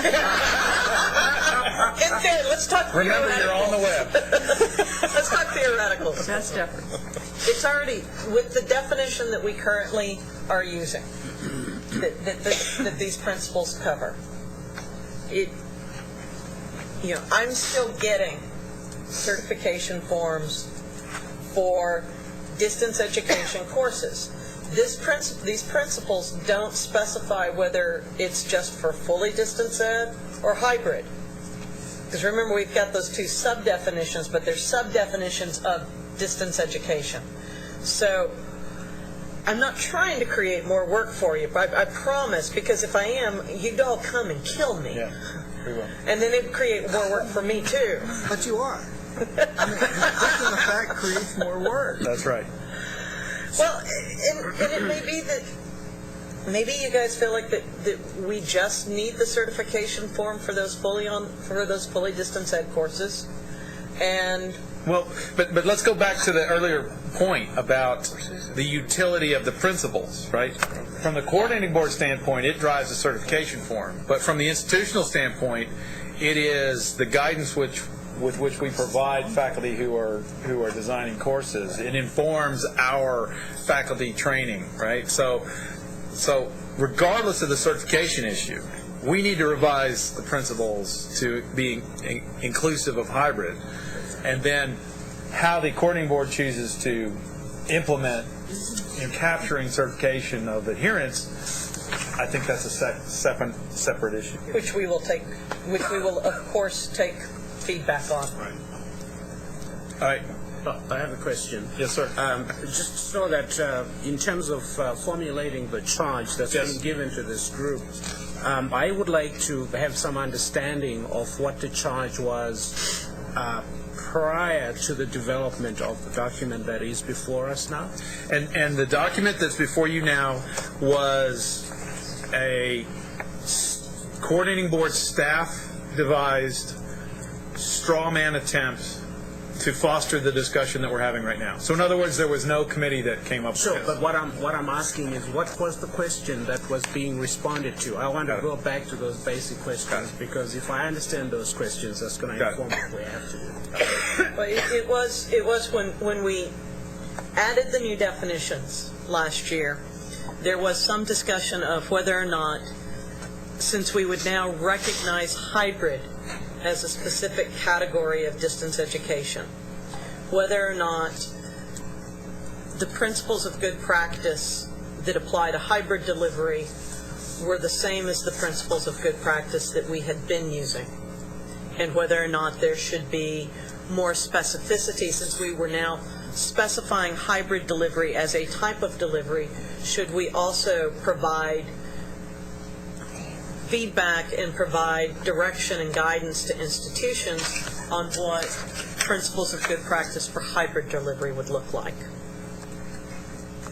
And of course, as Matt's pointing out, the administrative part of that is, if we create a separate document, that tends to imply a separate certification and approval loop as well. It might not have to, though. And that's my point. I'd like to keep those two things That's why I separate. began by saying maybe we just need guidelines and not link them to the principles of good practice, which really gets at SACS accreditation as well. Okay. All right. If they're not linked initially, that gives us some more time. All right. Gay, did you get the list of folks that are? I think so, plus I'll get a CD of this Good. event. All right. Is there clarity? Kingston, are we good with what the charge is? Sure. Okay. Everybody good? All right. You know, this is going to be a self-organizing cabal out there to formulate, to review, and bring back to us, and we will have a similar discussion in the spring with your work product. Now, I do encourage the use of a wiki, and if you use a wiki, please send that around so that we can all comment on your work as well. If you wish, if the subcommittee wishes to do conference calls or things like that, we can set those up for you. We are, if you want a member of our staff to participate in the discussions, we'll do that. If you don't want us anywhere near them, we will honor that as well. Okay. And they are good about that, keeping their distance. All right. Thank you for that. Let's break for lunch.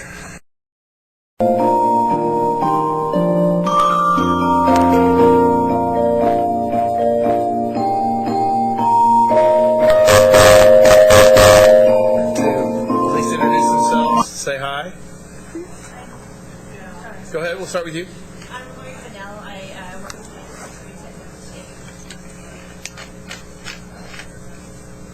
Thank you.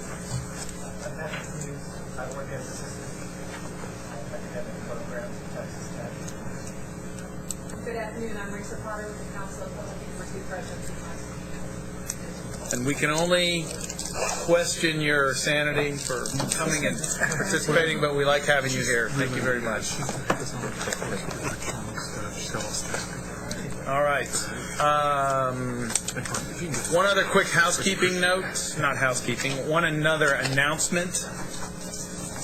It's just come to my attention that Jan Richards has announced that she'll be retiring in January, which means this is probably her last meeting with us. But look at that smile. That's a retirement smile right there, man. I'm getting the TRS while it's there. Don't say that, man. Don't say that. Don't say that. I'm still running for the finish line on that one. Yes. Well, thank you for your service, Jan. Thank you, Rob. It's been a pleasure. It has been a pleasure. You are a force of nature. What are you going to do? I'll take a month off, and then I'll be looking for a part-time job. Back at A&M, working in distance education. Distance education. How do you know that? All right, what's next on our agenda? 17. The rules. Discussion of proposed rule revision, Chapter 4, Subchapter Q, regarding clinical courses offered via distance education. Did everybody get the document about this? And there is some background here that our esteemed colleague Van will expound upon. All right, so we have an incident right now in the state, and we anticipate that this will happen with greater frequency, where, as everyone in here knows, the state faces a profound shortage in nurses. And nursing education is a significant priority for the state. There is a great deal of discussion about ways in which we can improve access to nursing education, since these programs, when they're taught face-to-face, are oftentimes very much limited by the number of instructors as well as the amount of local clinical space. We have an institution that has created an online LVN to RN program, so they're working with licensed vocational nurses who have undergone a great deal of clinical study and providing them with the transition courses that would allow them to be relicensed as registered nurses. They're able to complete all of their coursework online. However, there are 2 face-to-face clinical courses. Because these students are literally being drawn from all over the state, and they're all LVNs who are all working in a hospital or a healthcare facility already as a licensed vocational nurse, they would be completing their clinicals at their place of employment. However, the way that subchapter Q reads right now, clinical is considered to be a lower division, in this case lower division course, which means that if it's being done out of service area, face-to-face, it requires regional council approval. But we have a situation where the student would be, literally students will be at the clinicals all over the state at facilities where they're already employed. And so the question has come up of, do we want to continue the practice where that institution, and we anticipate there will be other institutions that develop these programs, where they're having to go every semester to almost every regional council in the state, in theory, and try to get approval for the clinical placement of 1 or 2 students? Or can we find another way to do this? What we've proposed is a change to the regional council rules in subchapter Q. And we worked on this ourselves. We've talked with folks at the institution where this has become problematic. We've talked with some of the nursing deans as well. We very much want DEAC's input on this too. We'll also be getting input from the Undergraduate Advisory Committee. We're going to be soliciting input from the chairs of each of the regional councils as well. And we'll also be sending out an email to the provosts or vice presidents of instruction at every community, technical college, university, and health-related institution in the state to get their feedback. They've been posted for public comment period in the Texas Register right now. We anticipate that they would go to the December Strategic Planning and Policy Board Committee and then the January board meeting.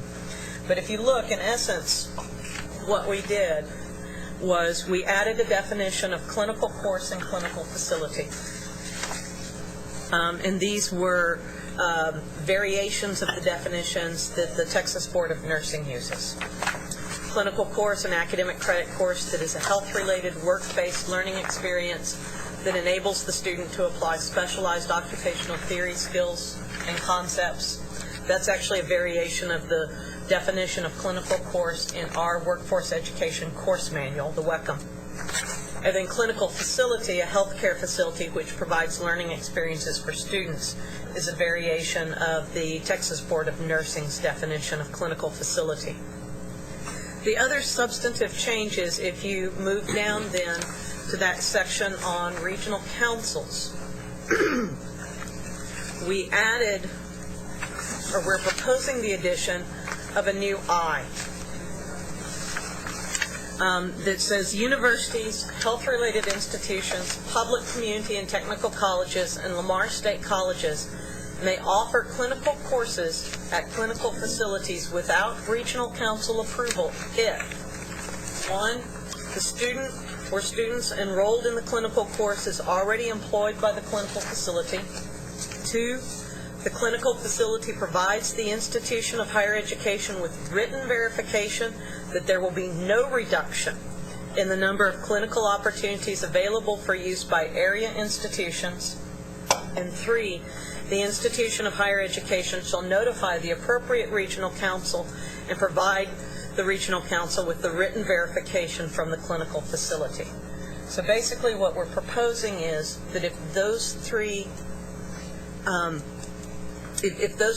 qualifications are in line, then as long as the clinical would be taking place where the student is employed, as long as it is clear that it will not hurt any area institutions and be a reduction of their clinical spaces for their students, and as long as notification is given, then clinicals would not require regional council, lower division clinicals would not require regional council approval. Like I said, this is the proposed rule right now. This is not written in stone. We haven't received any public comments yet, although I anticipate that we will. We very much want to receive your feedback today to see if you think that this, if you see any problems with this, if you have any suggestions for tweaking it further, if you have any suggestions, if you think this is just absolutely the worst idea you've ever heard coming out of anyone's mouth in a long time.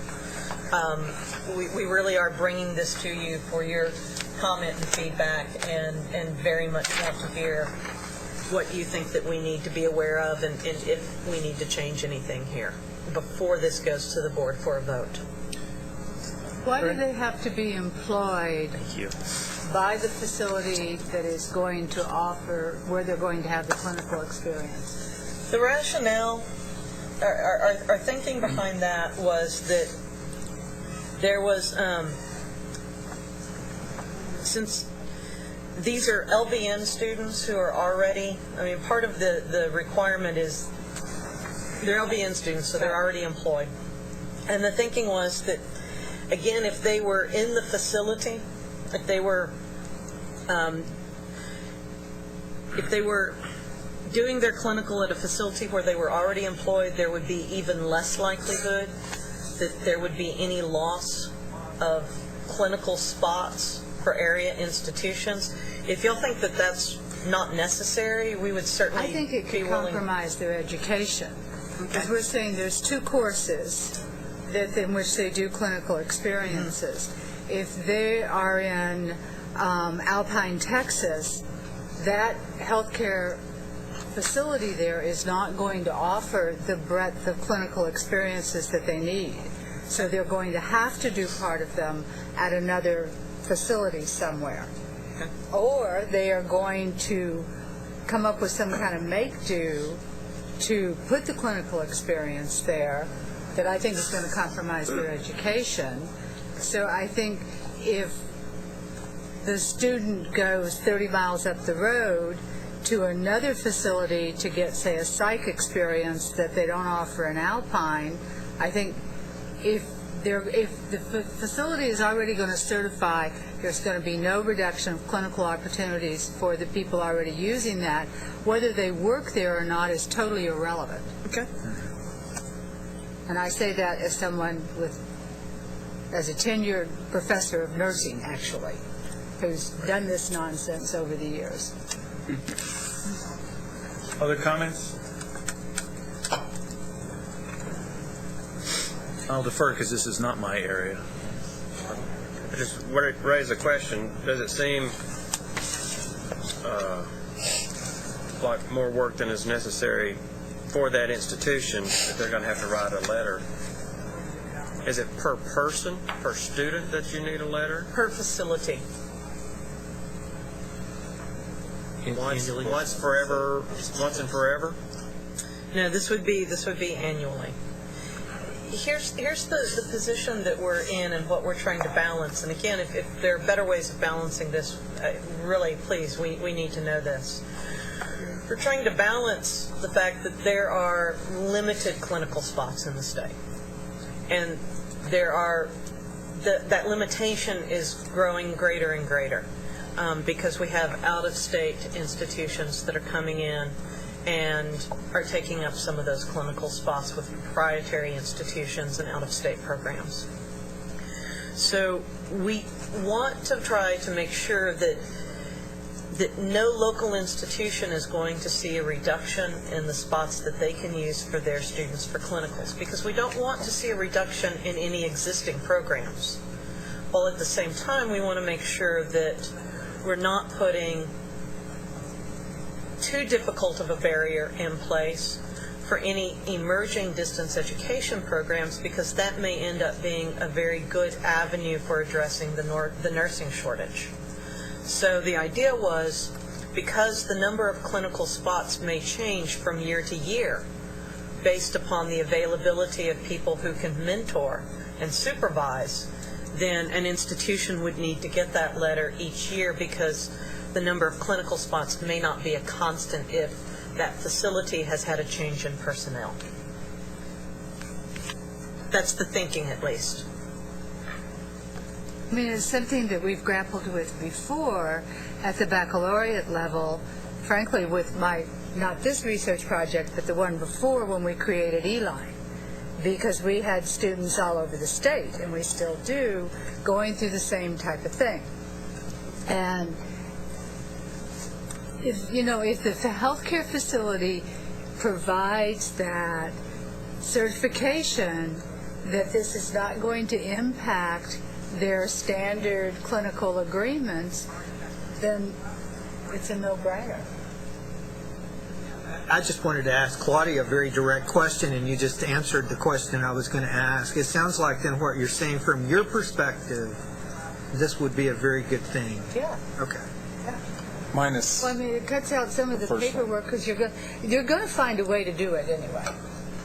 They have to. I'm particularly interested in hearing from our community and technical college folks on this, because this is probably going to impact you most directly. With many of the university RN, BSN programs, those clinical courses, as I understand it, are often done on upper division levels, so they wouldn't be going through the regional councils anyway. But it still has the same impact with the clinical site. Correct. With how many students you can take in, and it is such a problem right now, not just for a variety of reasons, one of which is the case mix of patients that are available for you to, because your body is the living laboratory. So in order to put your hands on something, you got to find the people that have got the disease, et cetera, to play with in order to learn something. So we've got to find ways to extend and supplement that clinical environment, and you don't want to cut off any of the avenues to anybody for that. Ann, were you going to? Yes, speaking from the standpoint of a small community college, this would be very beneficial. Okay. It's really glad to hear. I echo that. Yes, you have to send them everywhere from Big Spring, Texas, out to get those experiences. So this would be helpful, and I agree with deleting. I don't believe that the number one is necessary. And do we think? I mean, what is, you said you expect a fair amount of public comment. What are you anticipating? What would be the pushback on that? We're concerned. I mean, it is removing a type of course from the regional council approval process, and we don't know if there's going to be any pushback on that front or not. Right. And we are very mindful that clinical space is really at a premium, right. and we. So we need to put money into creating the holodeck. I mean, I have the beginning. We just need to put more money in there and create the holodeck. Theoretical question. Okay. If this clinical space is at a premium already, and we're going to require the facility to say that there will be no reduction for the local friends, yet they're taking on additional space, meaning they're taking on more clinical slots. That doesn't seem to match. It seems like these facilities are saying we can continue to serve our current friends or our local friends at the same level, but we're also going to take on Well, I think amount of other. What this is saying is, if they're already employed, it's not going to take a space. But if we take that they're not employed piece out of there, then it can become a problem. My read of this is you're moving the determinant of concern from the HERCs to the institutions themselves. Basically, you're asking them to certify, I can handle it, versus having it. The HERCs come in with a viewpoint that in my area it's a finite number and I'm going to fight for just mine. And you're just removing it from the HERC and asking the institutions to certify capacity. So that's kind of the way I read this. I don't know whether that's the right thing to do or not, but that's kind of the way I read it. Well, to certify capacity, and you're also putting these institutions in the role of coordinating policing or herking. Right. Well, they have to do that anyway, though, for JACO accreditation.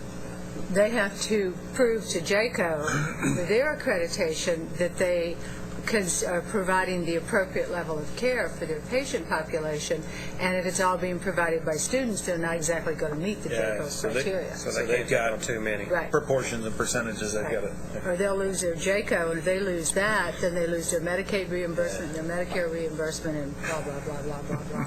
And if we were to look at in this case, nursing is the most significant issue on the table, but if we look at the Board of Nursing regulations regarding clinical supervision, the state accreditation body has very careful definitions regarding what's necessary by their account for appropriate clinical supervision and defining appropriate clinical supervision. We felt that was completely inappropriate for us to address. We're only concerned with making sure that we find some equitable way to meet the needs, making sure that larger statewide needs that may be emerging are met in a way that will be equitable and will not harm local needs that already exist. I'm not against it, but I'm looking down the road. What will be the action taken if some college then comes up and complains and says, well, yes, that institution said that, but in fact, when we tried to put our people in there, they turned down 5 of them, and now our students have no place to go. Because they took in these others. What was that, Bill? Because they took in these other people.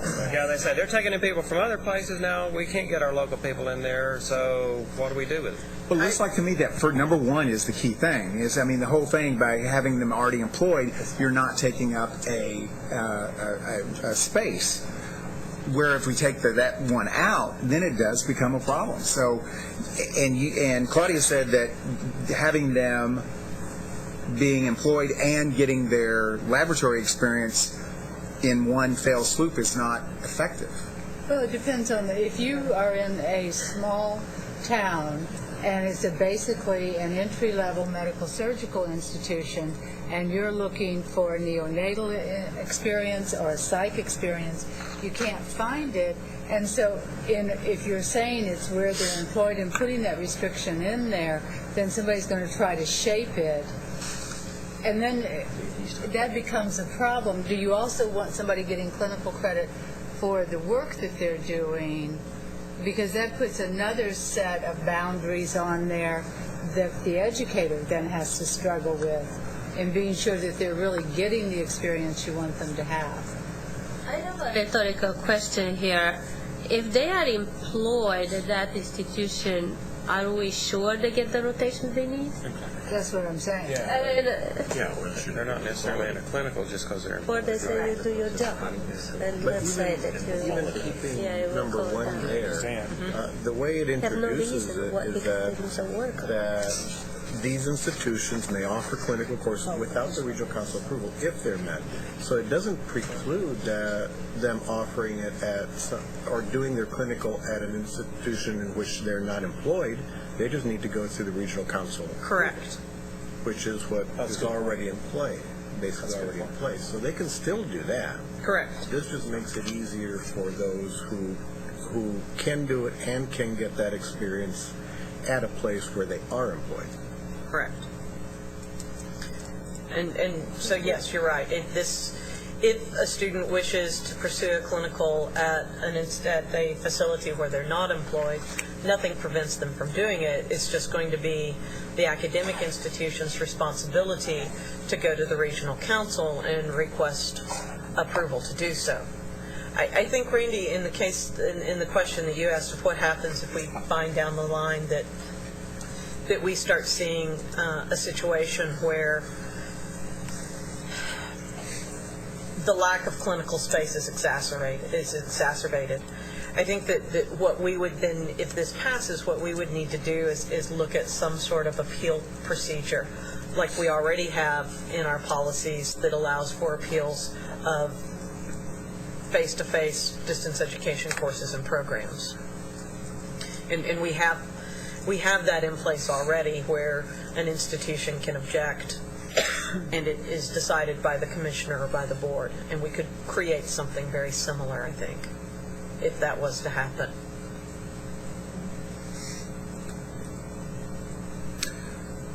Do you feel like you've gotten... Does anybody think this is, philosophically, a bad idea? I don't. So it sounds like, and I just want to make sure I'm really clear on this as we sort of put in your comments in with everyone else's, because yours count a lot since you're distance ed folks. It sounds like there's some disagreement over whether or not that condition number 1 needs to be met. That there's some folks that think that it's unnecessary, and there's some other folks that think that that's going to be what protects the spaces for local institutions. But that in general, the idea of creating an exemption that would not require regional council approval, as long as there was some guarantee that area institutions were not going to be negatively affected, is, at least philosophically, a very good idea. Is that an accurate reflection? I think so. Okay. That helps us tremendously. Good.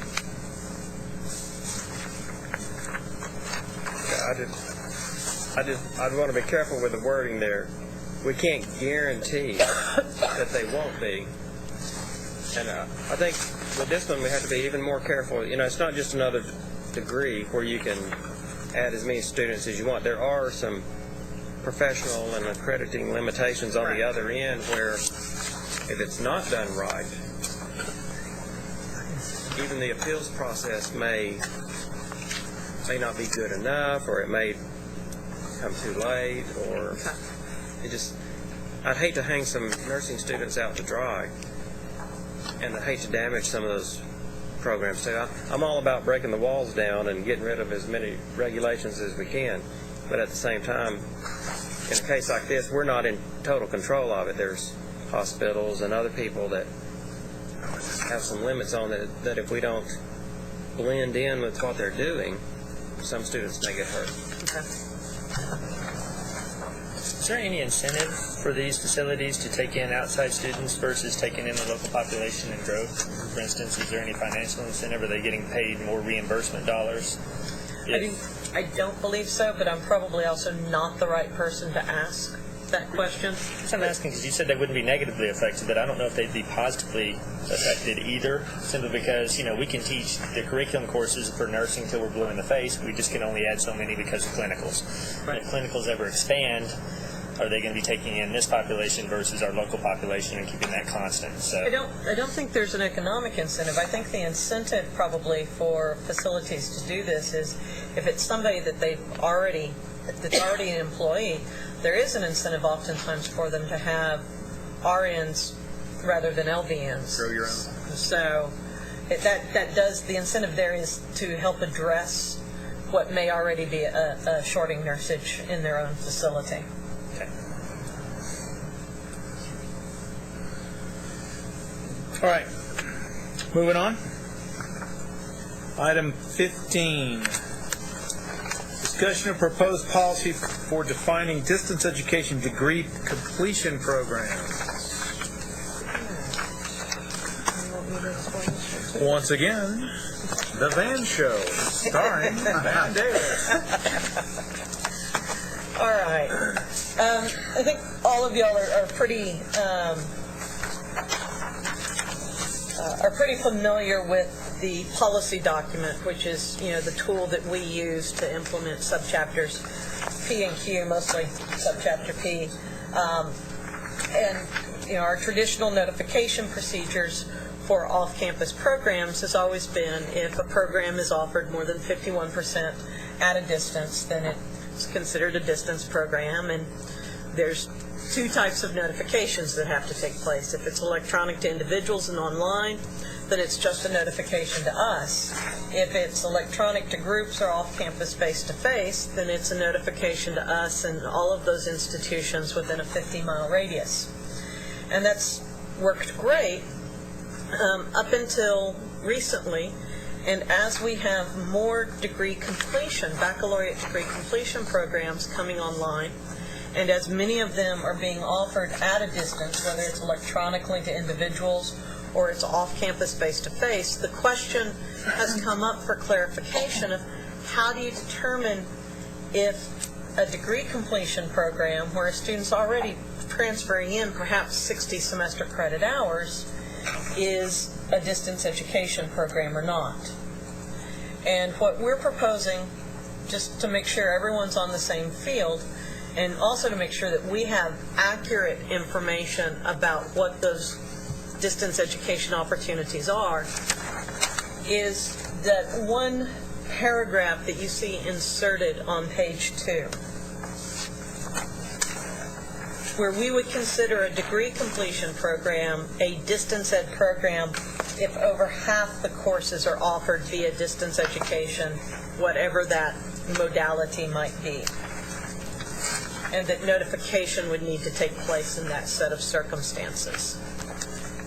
I don't think this is going to create more work for folks, but if it is, we need to hear that. If you think there's a better way for us to approach these programs, we need to hear that too. Our concern and what's driving this is, especially now as we see this statewide degree completion initiative starting up, we really want to be in the position to be able to tell students what their opportunities are. And if they have a distance ed opportunity to complete a bachelor's degree and it's designed to be a distance ed opportunity, that's very useful information for us to be able to communicate to students. And right now, I'm not certain that we're capturing all of that and that we have some consistency in how that's being captured. Van, do we have a definition of a baccalaureate degree completion program? In rules, no. Because otherwise, everything's a degree completion program. Okay. So we need something to hang this on. We can insert a definition of baccalaureate degree completion program there without any problem. That's a good point, Other comments? Randy? A thought to go along with this is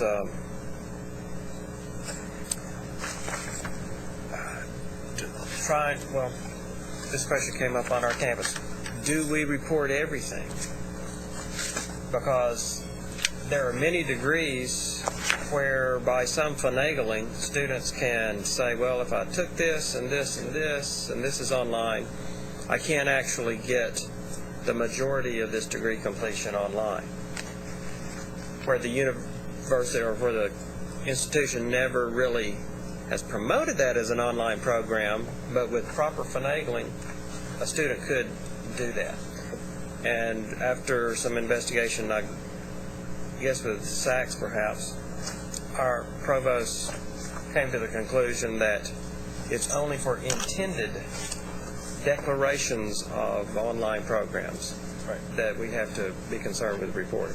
So it seems like there might ought to be some of that language in here, rather than just in which it can be done. It should be the institution that's intentionally advertising it and promoting it as such. Okay. I think that Spot on. Because any enterprising student can pick chart their unique course through there and move courses around via transfer or whatever. But the intent here is for a programmatic approach to baccalaureate completion that an institution has put forward. Correct. That's the intent. How do we report that? So the idea is more to make sure that institutions who claim that they have a fully online program or have a distance education program, completion program, should have a fully online. So that's the intent? Well, What's the intent? That's what I understand. from our perspective, the intent is for us to be able to accurately capture what the opportunities for baccalaureate degree completion are for returning students. And if those opportunities are intended by the institution to be offered in a distance education manner.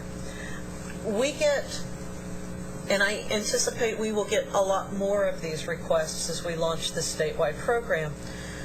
Even now we get institutions that somehow find their way to me, or students that somehow find their way to me wanting to know, can you recommend a distance education program where I can, complete my bachelor's degree? I've got an applied associate's degree and I really want to get a bachelor's degree. Can you recommend a degree completion program for me? Or, I dropped out with 75 semester credit hours. I just need to get my degree. It doesn't necessarily have to be in English. Can you recommend, and it needs to be at a distance because I can't go to a campus at regular times. Can you recommend a program? And right now, I don't think that we get accurately reported information to us. I don't think that we accurately know what those distance education opportunities are. So from my perspective, the intent in clarifying this is just to make sure that we have an accurate count of what our distance education programs are, so that when we get requests from students saying, what are my options, or when I get a call from the comptroller's office or the governor's office or the legislative budget board saying, what are the opportunities here, we can be very accurate in our response and say, our records indicate that these are the opportunities that are available.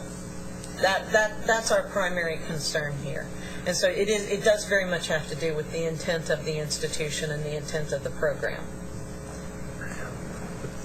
So if the idea is to keep track of what opportunities exist for the students, and also consumer protection basically is what we're talking about really, right? The student needs to know, take an online degree and needs to know that the courses are all offered online. Now then that presents a dilemma and says, if a student is in Paris, Texas, enrolled in courses in XYZ college in Midland, which claims the distance education program, but only 50% of the courses are online, are available via distance education, and it's claimed as distance education. The student enrolls in it and finds out, wait, I took 15 courses because it's a completion program. The next 15, you want me to come to Midland? Right. So if that's the intent, then should it not really be 100% of the courses? Most of the courses should be available via distance education, distance delivery? Well, I think there's two slices of this too. One is from the coordinating board standpoint to be able to count and report what these programs are. But I think a far more immediate concern is exactly what you're getting at, which is communication to the students, that it's crystal clear what they're signing up for. If that one course in this whole thing requires face-to-face, then that may reject a whole lot of potential students from that program. But is that captured? See, so the question is that intent captured here? And I'm not sure it is. If you do half the courses, then the intent is not captured. Right.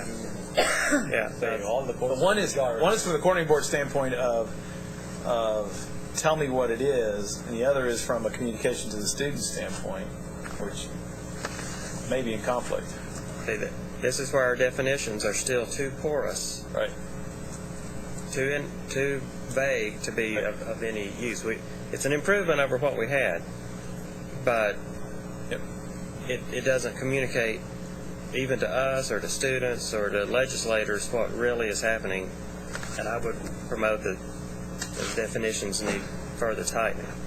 I don't disagree with you, and I refuse to be engaged in that.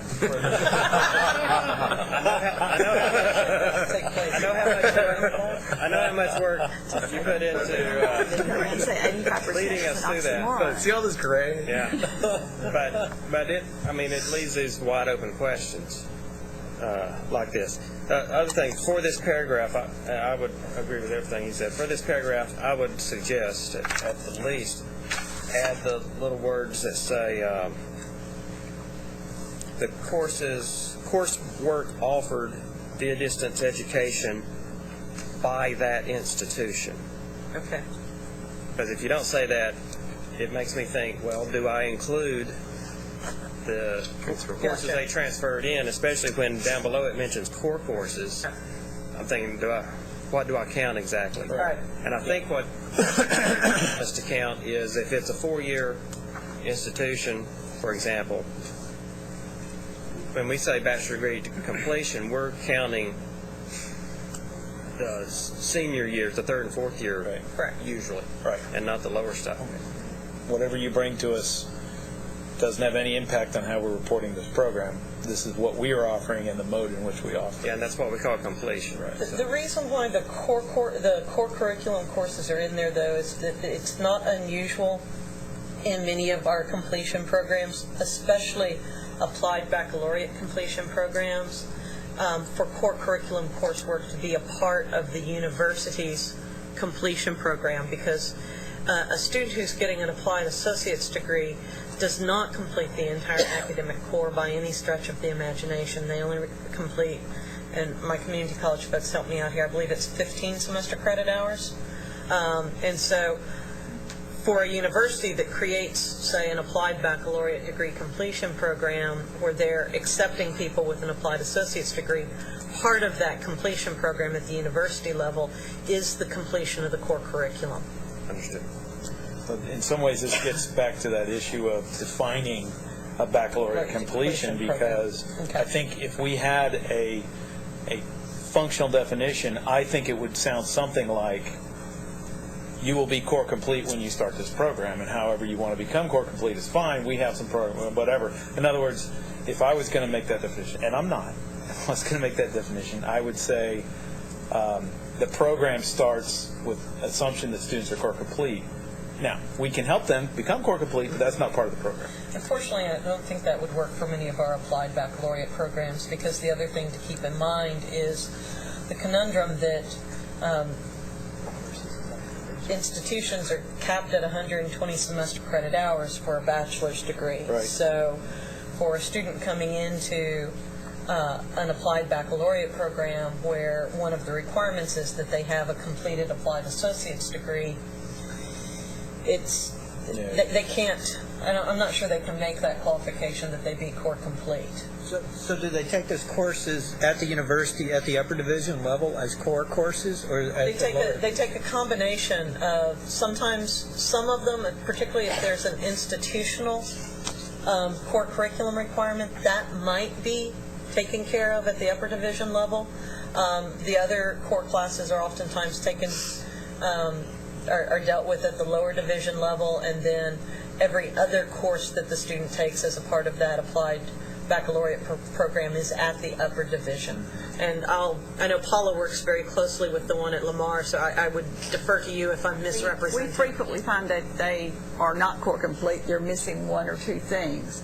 And so we drop it into our own core. Like for English, some of them have, by some chance, have gone around it, or especially math and things, science, or they were not available at the two-year college where they got their associate's degree. So we bring them in as pre-BAS and put them in that category until they complete their core and can be moved into the real completion degree. Some applied baccalaureate degrees, such as I believe the ones at UT Brownsville, that are a Bachelor of Applied Technology. Our Bachelor of Applied Arts and Sciences degrees tend to be very generalist degrees. Bachelor of Applied Technology degrees tend to be very specific, and they're linked specifically with certain applied associate's degrees. Those programs tend to be much more prescriptive in what a student is expected to come in with, because there's only certain associate degrees that flow into it, and also then much more prescriptive in what a student is expected to take as a part of the completion program. And so it's going to vary depending upon the type of degree completion program. It would be, you could easily, with the Bachelor of General Studies, make the caveat that the student has to be core complete. But in that case, there would also probably be a lot of hours from the applied associate's degree that would not transfer in. Oftentimes with applied baccalaureate degrees, the reason why they work well for completion is because you're able to transfer in a block of credit from those applied associate classes that otherwise would be lost if you did a one-to-one match. And we worked on this at UNT for a while, trying to take a BAAS program and find a feeder for it, a AAS, out of Tarrant County College. And what we found is exactly what's been noted here, is that students come in with a bunch of technical hours, very few of the core that we need for them to be core complete. And it was just instituted, so we're just starting to see that 120-hour ceiling that they bump into, the number of courses they can have over that. And we weren't able to work anything out because it seems like they're both set up to be somewhat terminal degrees, even though neither really is. And that is that AAS, if you're going to be, if you know in your first year in the program that you're going to be entering a BAAS program, you would make different decisions than after you've had it and you go, oh, what's my next step? BAAS, because they don't connect nicely. There's a lot of waste there in terms of how they fit together. And so one of the efforts we were looking at was, well, what if we talk to the advisors and counselors about grooming these students to go ahead and be considering that issue after their first year or when they're admitted. But one of the issues then was, how do we count success? Because it's most likely that if we've done our job well in getting them to take the right courses for the BAAS, they won't complete the AAS, and that counts against the metrics for the community college, therefore a disincentive for them to want to help. Unless you have a reverse articulation agreement in place, right, where you're able to reverse transfer the core coursework that is done at, say, the university and transfer it back to the community college, because that then allows the community college to award the associate's degree and is no longer a disincentive. Or a good articulation agreement. A good articulation agreement Work works together too. with the BAAS program in the community college, because we have an articulation agreement. We do. With your It was the same one. It's actually the same program that we first worked with Tarrant County College. They couldn't figure it out, and then we had Phil Turner work with you, and you were very, very helpful in making it happen, so thank you. And it was going in and working with those advisors. Exactly, because we put you together with our distance education counseling staff, because it's an online program. Put you together with the distance education online staff to start those students early and make sure that we don't run into some of those issues that you've been talking about. I directed one at New Mexico State, and like you've all said, I told the students I'd accept 60 to 66 hours of anything that they brought in, but they had to have an AAS. Well, I could have just well said I'll take 80 or 90 hours, because when you look at what they've taken, they still had to take, another 60, 70, or 80 hours to meet the core curriculum. And then New Mexico State had a Viewing the Wider World requirement as well. So Arizona State got around that by putting in an upper division module that, when you really look at it, it was the core math, English, writing. So that's how they got away with it on the upper division numbers. So they can say, we take 60, you take 60, you have your BAS. But different situation in Arizona. Do we have any data, Gabriella, on how many hours students who are pursuing BAAS is complete with versus the traditional baccalaureate degrees? Because I think you find that they're carrying more hours, and it's... We have some coming in with 150 hours. Well, what we have... So early in it, we don't have that yet. Well, what we have is how many hours students have when they first transfer. Now, how many the institution accepts, that's another issue. We don't know that. But we know how many when they first transfer. That doesn't mean they cannot go back and take more at community college. We know if they transfer with a degree. So we have a reporting accountability system. There is a measure for community colleges that said how many students transfer with 0 to 3, 4 to whatever. The measure per se is 30 and above. But we split these groups so you can see, and you can see how many complete and transfer, how many core completers transfer. But again, if it's a core completer, that is transferable. If it's not, we know. I mean, I found students, because what we'll add in accountability system, or we did for project, is how many hours they had before they transfer and how many semesters. I mean, we found people with 180 or almost 100 hours before they transfer. So there's no way they can take only 20. And definitely not all of those will accept, but which ones, we don't know.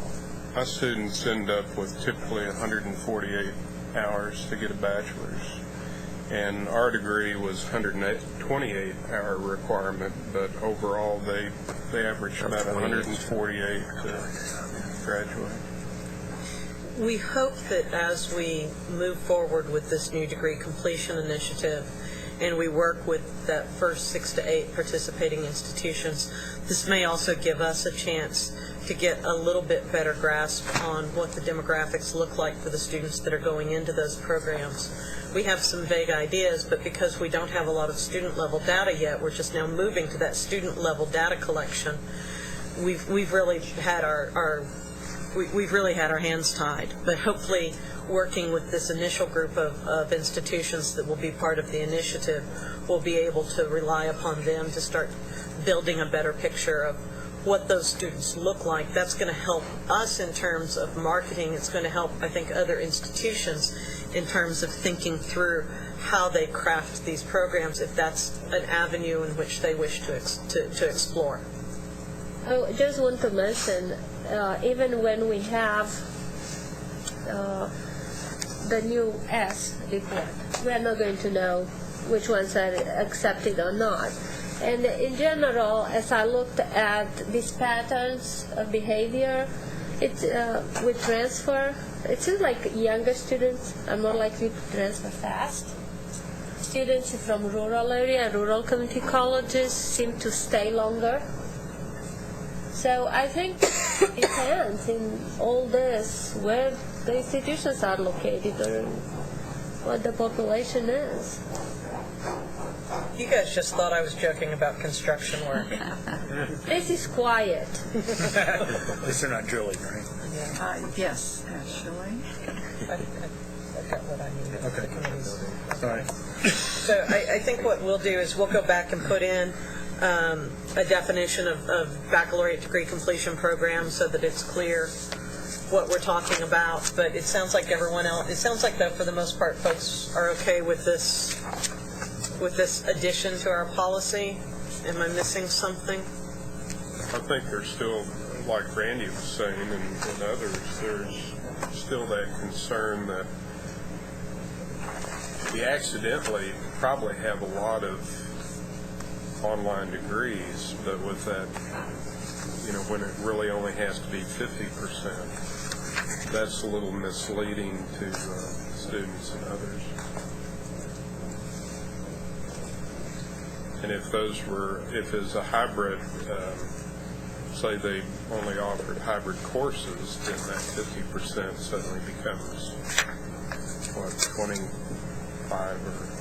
Right. Would it be useful for us to insert language somewhere in this policy document along the lines that, the coordinating board expects that institutions are clearly communicating with students to make sure that they are aware of any on-campus or face-to-face requirements associated with distance education courses and degree programs, and that is an institutional responsibility?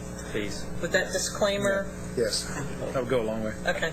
That's a good idea. I have a question about how we implement this on a rolling basis, because we may have some programs that they could fit the definition of this, with the exception of intentionality. That is, they've been being offered and they could be considered completion degrees. And then we decide, yeah, this is something we want to market, and it is. So this says that this notification to you and the certification will happen prior to the implementation. So how does that work with something that we've already been offering, but then we recognize, hey, this is something that we really do want to tell Van about and have promoted and be counted? The point at which you recognize it and it becomes intentional. And I think many of you have already received, or has been filtered down to you, the update that we've been circulating, asking for an update to institutional listings of distance education degree programs. We're going to start doing that annually. So there's always going to be a little bit of an amnesty period. And should things drop off of that were previously approved that we're no longer offering? That's what we would like to do. Okay. We've realized that, again, we've required institutions to tell us when they're offering programs. We've not required them to tell us when they're not. But that's new this time. And so that's new this time. The criticism actually came down to our chancellor's office that was still referring to us as a system center offering this program at UNT Dallas. I'm like, you just got certified. But anyway, so I thought that was new, and I wanted to respond in that way, but I wanted to make sure I characterized it correctly. We've also done that with our regional council plans, I think. Once we got something on there, we tended to leave it whether we were using it or not. Right. And I don't know if that's an issue or not, but I know ours is not really what's happening during that annual period. Don't give me any more that I have to think about. Ours is exactly what we're offering during that period. 100% sure. Always. Except when it's not. All right. Thank you for that discussion. That, I think, provided some useful feedback to staff. Last item is the discussion of potential revision to the State of Texas Distance Education Plan. Again, as we noted earlier, there is a document. It is now coming up on 15 years old. It was created out of a legislative directive to the coordinating board to draft such a plan. I'm not sure that we have any such push to revise it, but it is now an archaeological artifact of no useful utility in the state of Texas. So the question is would undertaking a revision, a rewrite of the state's plan for distance education be an activity that the DEAC would like to engage in the next 6 months? We don't know yet. Right. Going to get it done in 6 months. Yeah, You know, all the work will take place in 2 weeks, and then we'll talk about it. Randy? What would be the benefits of doing so? That's the correct question. I think the benefit would be, from my standpoint, the benefit would be to coalesce the state of distance education it is not only revising where we are and putting that into a document, but providing a pathway for where we think the state should be moving in terms of distance education. I think that if we did that, what we would come up with is some things that we may or may not want to take on. Much of the discussion that we just had today about the baccalaureate, implicit under that is mechanisms for articulating and moving credit around. Those are big, big issues that don't just touch on distance education, but we're the canary in the coal mine on that stuff. I'm just curious. I mean, I just want to hear what you all think. Why would we not want to do it? Because Why it's work. would we want to maintain an outdated document? Yeah, well, that's also. So I'm curious. Yeah. I mean, is there not a problem that we have an outdated document and we say, okay, fine? Yeah. When somebody asks, does the state have a plan for distance education, the answer is yes. And then the subtext is 15 years out of 15 years old, and technology has changed 3 times since it was written. What is the coordinating board standpoint on what is this document used for, what would it, what would the coordinating board like to have by way of a distance education? This document is not used at all. Good. That's good. And it took me a long time to even find it. Do you need one? Yeah, do you need one? That's one of the Here's what I think we need. Yeah. And this is, this is a discussion that we had back in the spring. I don't know if we need to have a strategic plan per se, but I do think that it would be very useful for us, particularly as discussion of distance education is increasing on the state level. And there's more discussion in the legislature, and there's more discussion within the coordinating board itself. I do think that having this committee provide some guidance of what they see to be the most significant needs or challenges facing distance education in the state, and what you see as potential solutions to those challenges would be extraordinarily useful. My reaction, my take on it is, you're the experts. I really do rely upon your thinking and the discussions that you have in here. That might frighten you, but I really do. And I think as we move into a heightened period of discussion around distance education, where it's getting play in the higher education cost efficiency report, it's getting talked about at the coordinating board retreat. We know it's getting talked about at the comptroller's office because I had to answer questions. We know it's being talked about within the LBB and in legislative offices. That information would be extraordinarily useful and would provide you with the opportunity to enter into that level of state dialogue. And if I remember a year ago or 2 years ago, Rob, didn't we have that exercise about closing the gaps and how distance learning Connect what we do. and how we connect? I mean, I don't remember that exercise going anywhere. But in fact, should have ended up in a document, a plan for distance learning to tap into closing the gaps and how it should help closing the gaps. I think we got derailed by the rules. I think so. But this group started. Yeah, right. That's my point. We've got some work product out there. It's just a matter of finishing. Yeah. Steve? I think we need to do something along those lines. Because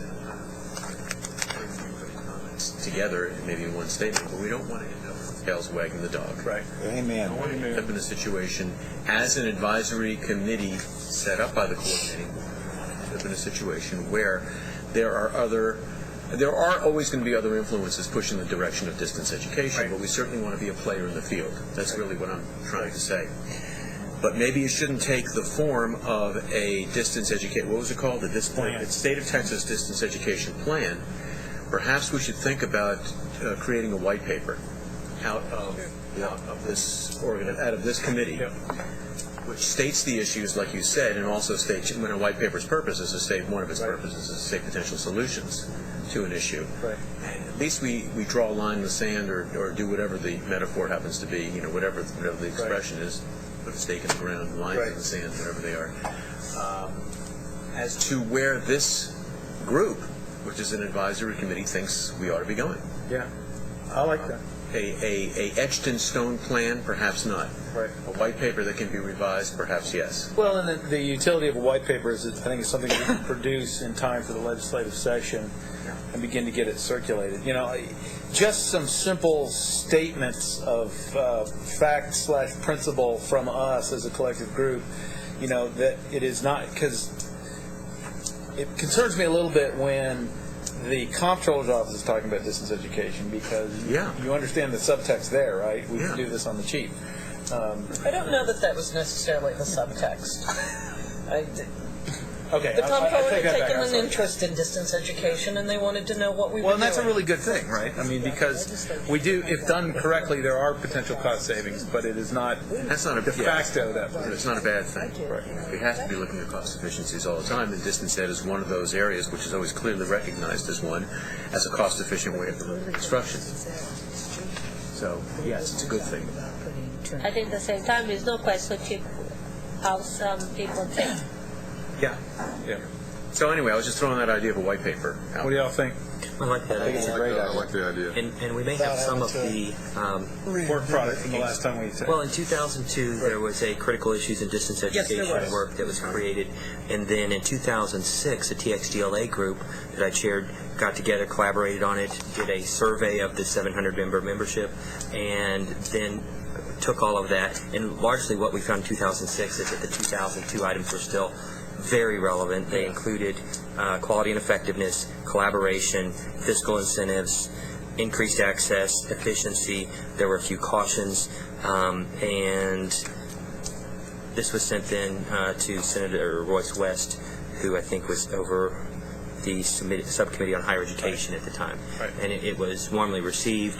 Don't know what actually happened because of it, but I think a lot of those things are still very true. And for each of those that we noted, we gave a little explanation of how it could benefit the legislative agenda. So I would offer that up as maybe a starting point for revisiting it, and maybe we kind of consider that a standing document that we want to revise, check off things that have been solved, which I don't know if anything ever gets solved, but critical issues in distance education, and we can offer that up and have it on the ready, whether it's a legislative session or not. Or maybe perhaps call it a living document. Yeah.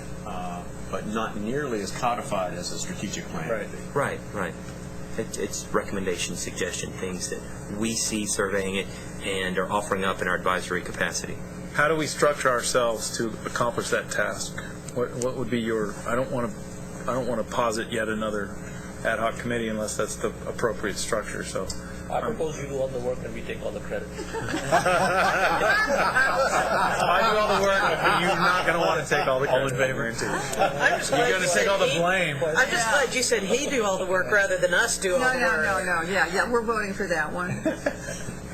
So what do you think? I mean, I do think a white paper is probably the correct thing. I think we've got a good time horizon to get that done. It doesn't have to be any more than 8-10 pages of just point. Well, maybe since Steve had come up with the idea, he'd give us That was kind of what I was thinking too. he'd give us a draft that we could then work with. Actually, the starting place would be, I think, where Patrick recommended. Stephen, Patrick, and Rob sound like a great group. Three. Thanks. Yeah, that three is We also have the brainstorming that you all did last spring. And we have that in today's stuff, and that's useful. We had the same conversation. Yeah, we do perennially. Right. That just wants to. So back to the point we had about the plan for the state of Texas. I don't think it serves us to have this old document out there. Maybe we situate this as fulfilling that requirement, and it'll be updated on a regular basis, but it's not going to be a strategic plan as such. So we create something relevant, and we address the kind of legislative dictate. I agree it should be a white paper, but is anyone else out there doing a plan, a distance ed plan for the state? No. Sure. Is it The legislature isn't. this thing with the 10% recommendations and all? There's little pieces of some planning going on. There are a lot of discussions, but nothing that is being unified into one document or one place. In the legislature coming into session shortly, the focus on finances and the discussion about budgets being cut is going to hit every institution in the state quite hard. When those budgets are cut. At the same time, the discussion about that you were talking about at the beginning of the meeting about the number of students out there, or possible students, that 220,000 could feasibly come back and finish degrees, and at the same time there is a mental image in a number of our legislators right now that distance education is cheaper. How many buildings do you not have to build How many faculty do you not have to hire? This type of thing. And if we don't have a document of some kind that is current, we don't have the easy thing to give somebody. We have to call somebody, we have to craft something, we have to get it together, or somebody does to counter it. So we really do need something that is current, that addresses some of those concepts. I don't think anybody in here is against having more students and providing education. But I think we all would like it to be good quality education with sufficient faculty and resources. And that's what a white paper can do, is we can say what we think are the quality pieces that need to go along with a distance education plan, so they don't cut us short in terms of their perception of it being a cheaper system. This starts in January. And so this is a sooner rather than later event. And if we don't get it approved until spring, we're going to, in effect, miss the boat. I think that we have about a month. Well, I think we may have a little bit more than that. Not to panic. If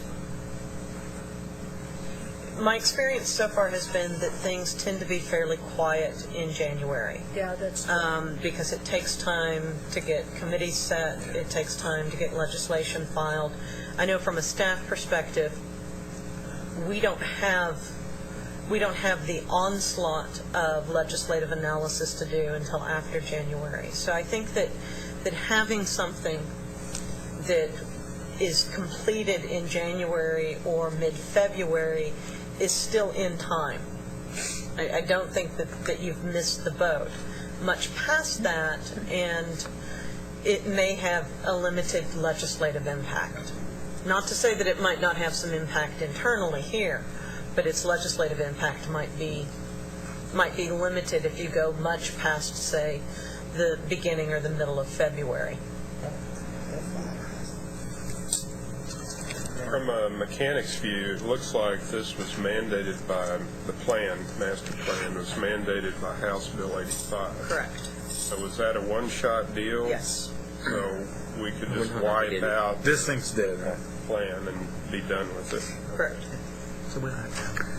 Okay, so I think we're agreed that the right approach, the right artifact is a white paper that needs to be targeted for a final approval by our spring meeting, which should be in February, I think. January, February, right? Yes. And then the question is, how do we accomplish that task between now and then? I'm open for suggestions as to the correct approach. Committee of the whole, subcommittee takes the lead, reacting to kind of the first documents and updating. My concern is that when we do things as post it up and react to it, it's hard to get people to engage the time to do it. Perhaps the right approach is finding that cadre of 3 or 4 folks that are going to really take the lead and beat the hell out of this and go from there. But I don't want to, again, I'm not all about a subcommittee, so talk to me. We are limited by Open Meetings Act about the whole. Okay. That Van's point was committee of the whole is problematic from an open meeting standpoint as well. So. And you can get to a point where you can do at the very end the document that's going to come back to the group. You can get to the point you're doing a no protest with it. Right. I just want to make a point that I've read the early drafts of that advisory committee report that has been produced for the coordinating board, and that report is going to, if it's not going to be ignored, I assume that report is going to get some attention. And it makes a lot of it has a lot of implications for distance learning and what it's looking at and the expectations it is holding for distance learning in the future. We have created a task force among the community colleges to look at distance learning, online degree programs in the context of that report, assuming that that is going to have some influence over the way things are going to evolve in the foreseeable future. But as I read it, a lot of the ideas in that are very consistent with things I'm picking up from all over the place. And we decided that we would just simply look at online degree programs and distance education from the perspective of just the context of everything that seems to be going on in this environment at this point in time, and to start thinking about how we should position ourselves to be a part of that. And certainly the for-profit institutions are driving a lot of this, but we weren't thinking about acting as quickly as in time to have something ready for the legislative session, but I can see how that would be important. But I just want to let you know, just FYI, that we bring that report into the context of the discussion as well. Make that important part of the context of this discussion. And as soon as we have a final copy of the cost efficiency report that's going to be going to the legislature, I'll make sure, we'll post it on our website, but I'll also make sure that it's emailed to all of you. We're sorry. Your conference is ending now. Please hang up.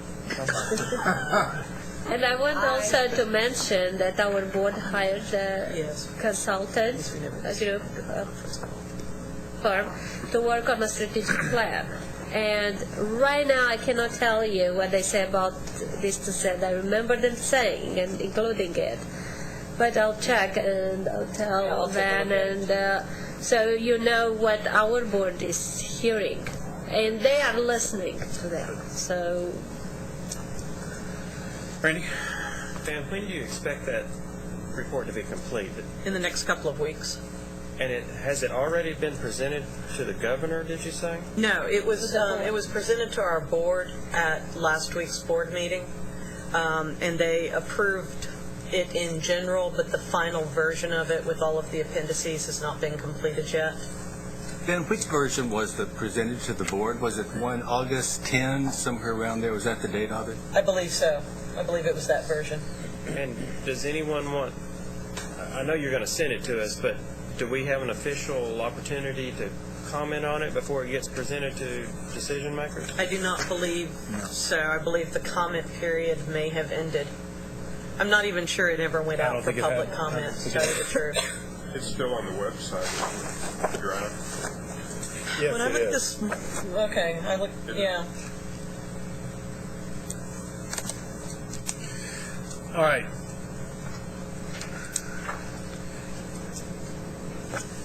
Who wants to work on this? You. Thank you, Bill. Who else? I will. Thank you, Claudia. I will as well, in my ample free time. Well, I will. You were going to. There wasn't an option. All right, put your hands up. Who's working on this white paper? Steve, Tony, Ron, Bill, Claudia, Patrick, Rob. All right? We will provide whatever. All right. I just want to make an observation. Yes, sir. I just had a quick look at this brainstorming document that came out of, I think, your meeting in April. And as we move forward to do the exercise that you're about to embark on, what strikes me here is how the typical questions of what, when, and how are not stratified. They're all over the place. And I presume that if it's something intended for the legislature, the why part is extremely important. Right. That's a good point, to make sure that we are clear in enunciating the reasons that we're doing this. Ask the group you just named get together just for 5 minutes after the meeting. Yep. I'd like to suggest, too, that perhaps the group working on the white paper could work with the Instructional Technology Council, because they may have something similar in the works. Good idea. All right, folks. We have accomplished a lot today. We have a group who is going to be focusing on looking at the principles of good practice. And for clarification, who is chairing that group? You guys are going to decide that yourself. Okay. So I'm leaving it to y'all to. Nice duck. Whoever asked first chair, that'd be you. Because you used the word chair first, you are the chair. Notice how you got quiet. Please do meet in the relative near future to determine that and lay out your work plan. We have a group that's going to be focusing on a white paper. They would like to meet. We would like to meet immediately following adjournment, just for a few minutes, so that we can organize our work. Can you say the names of those working on the best practices?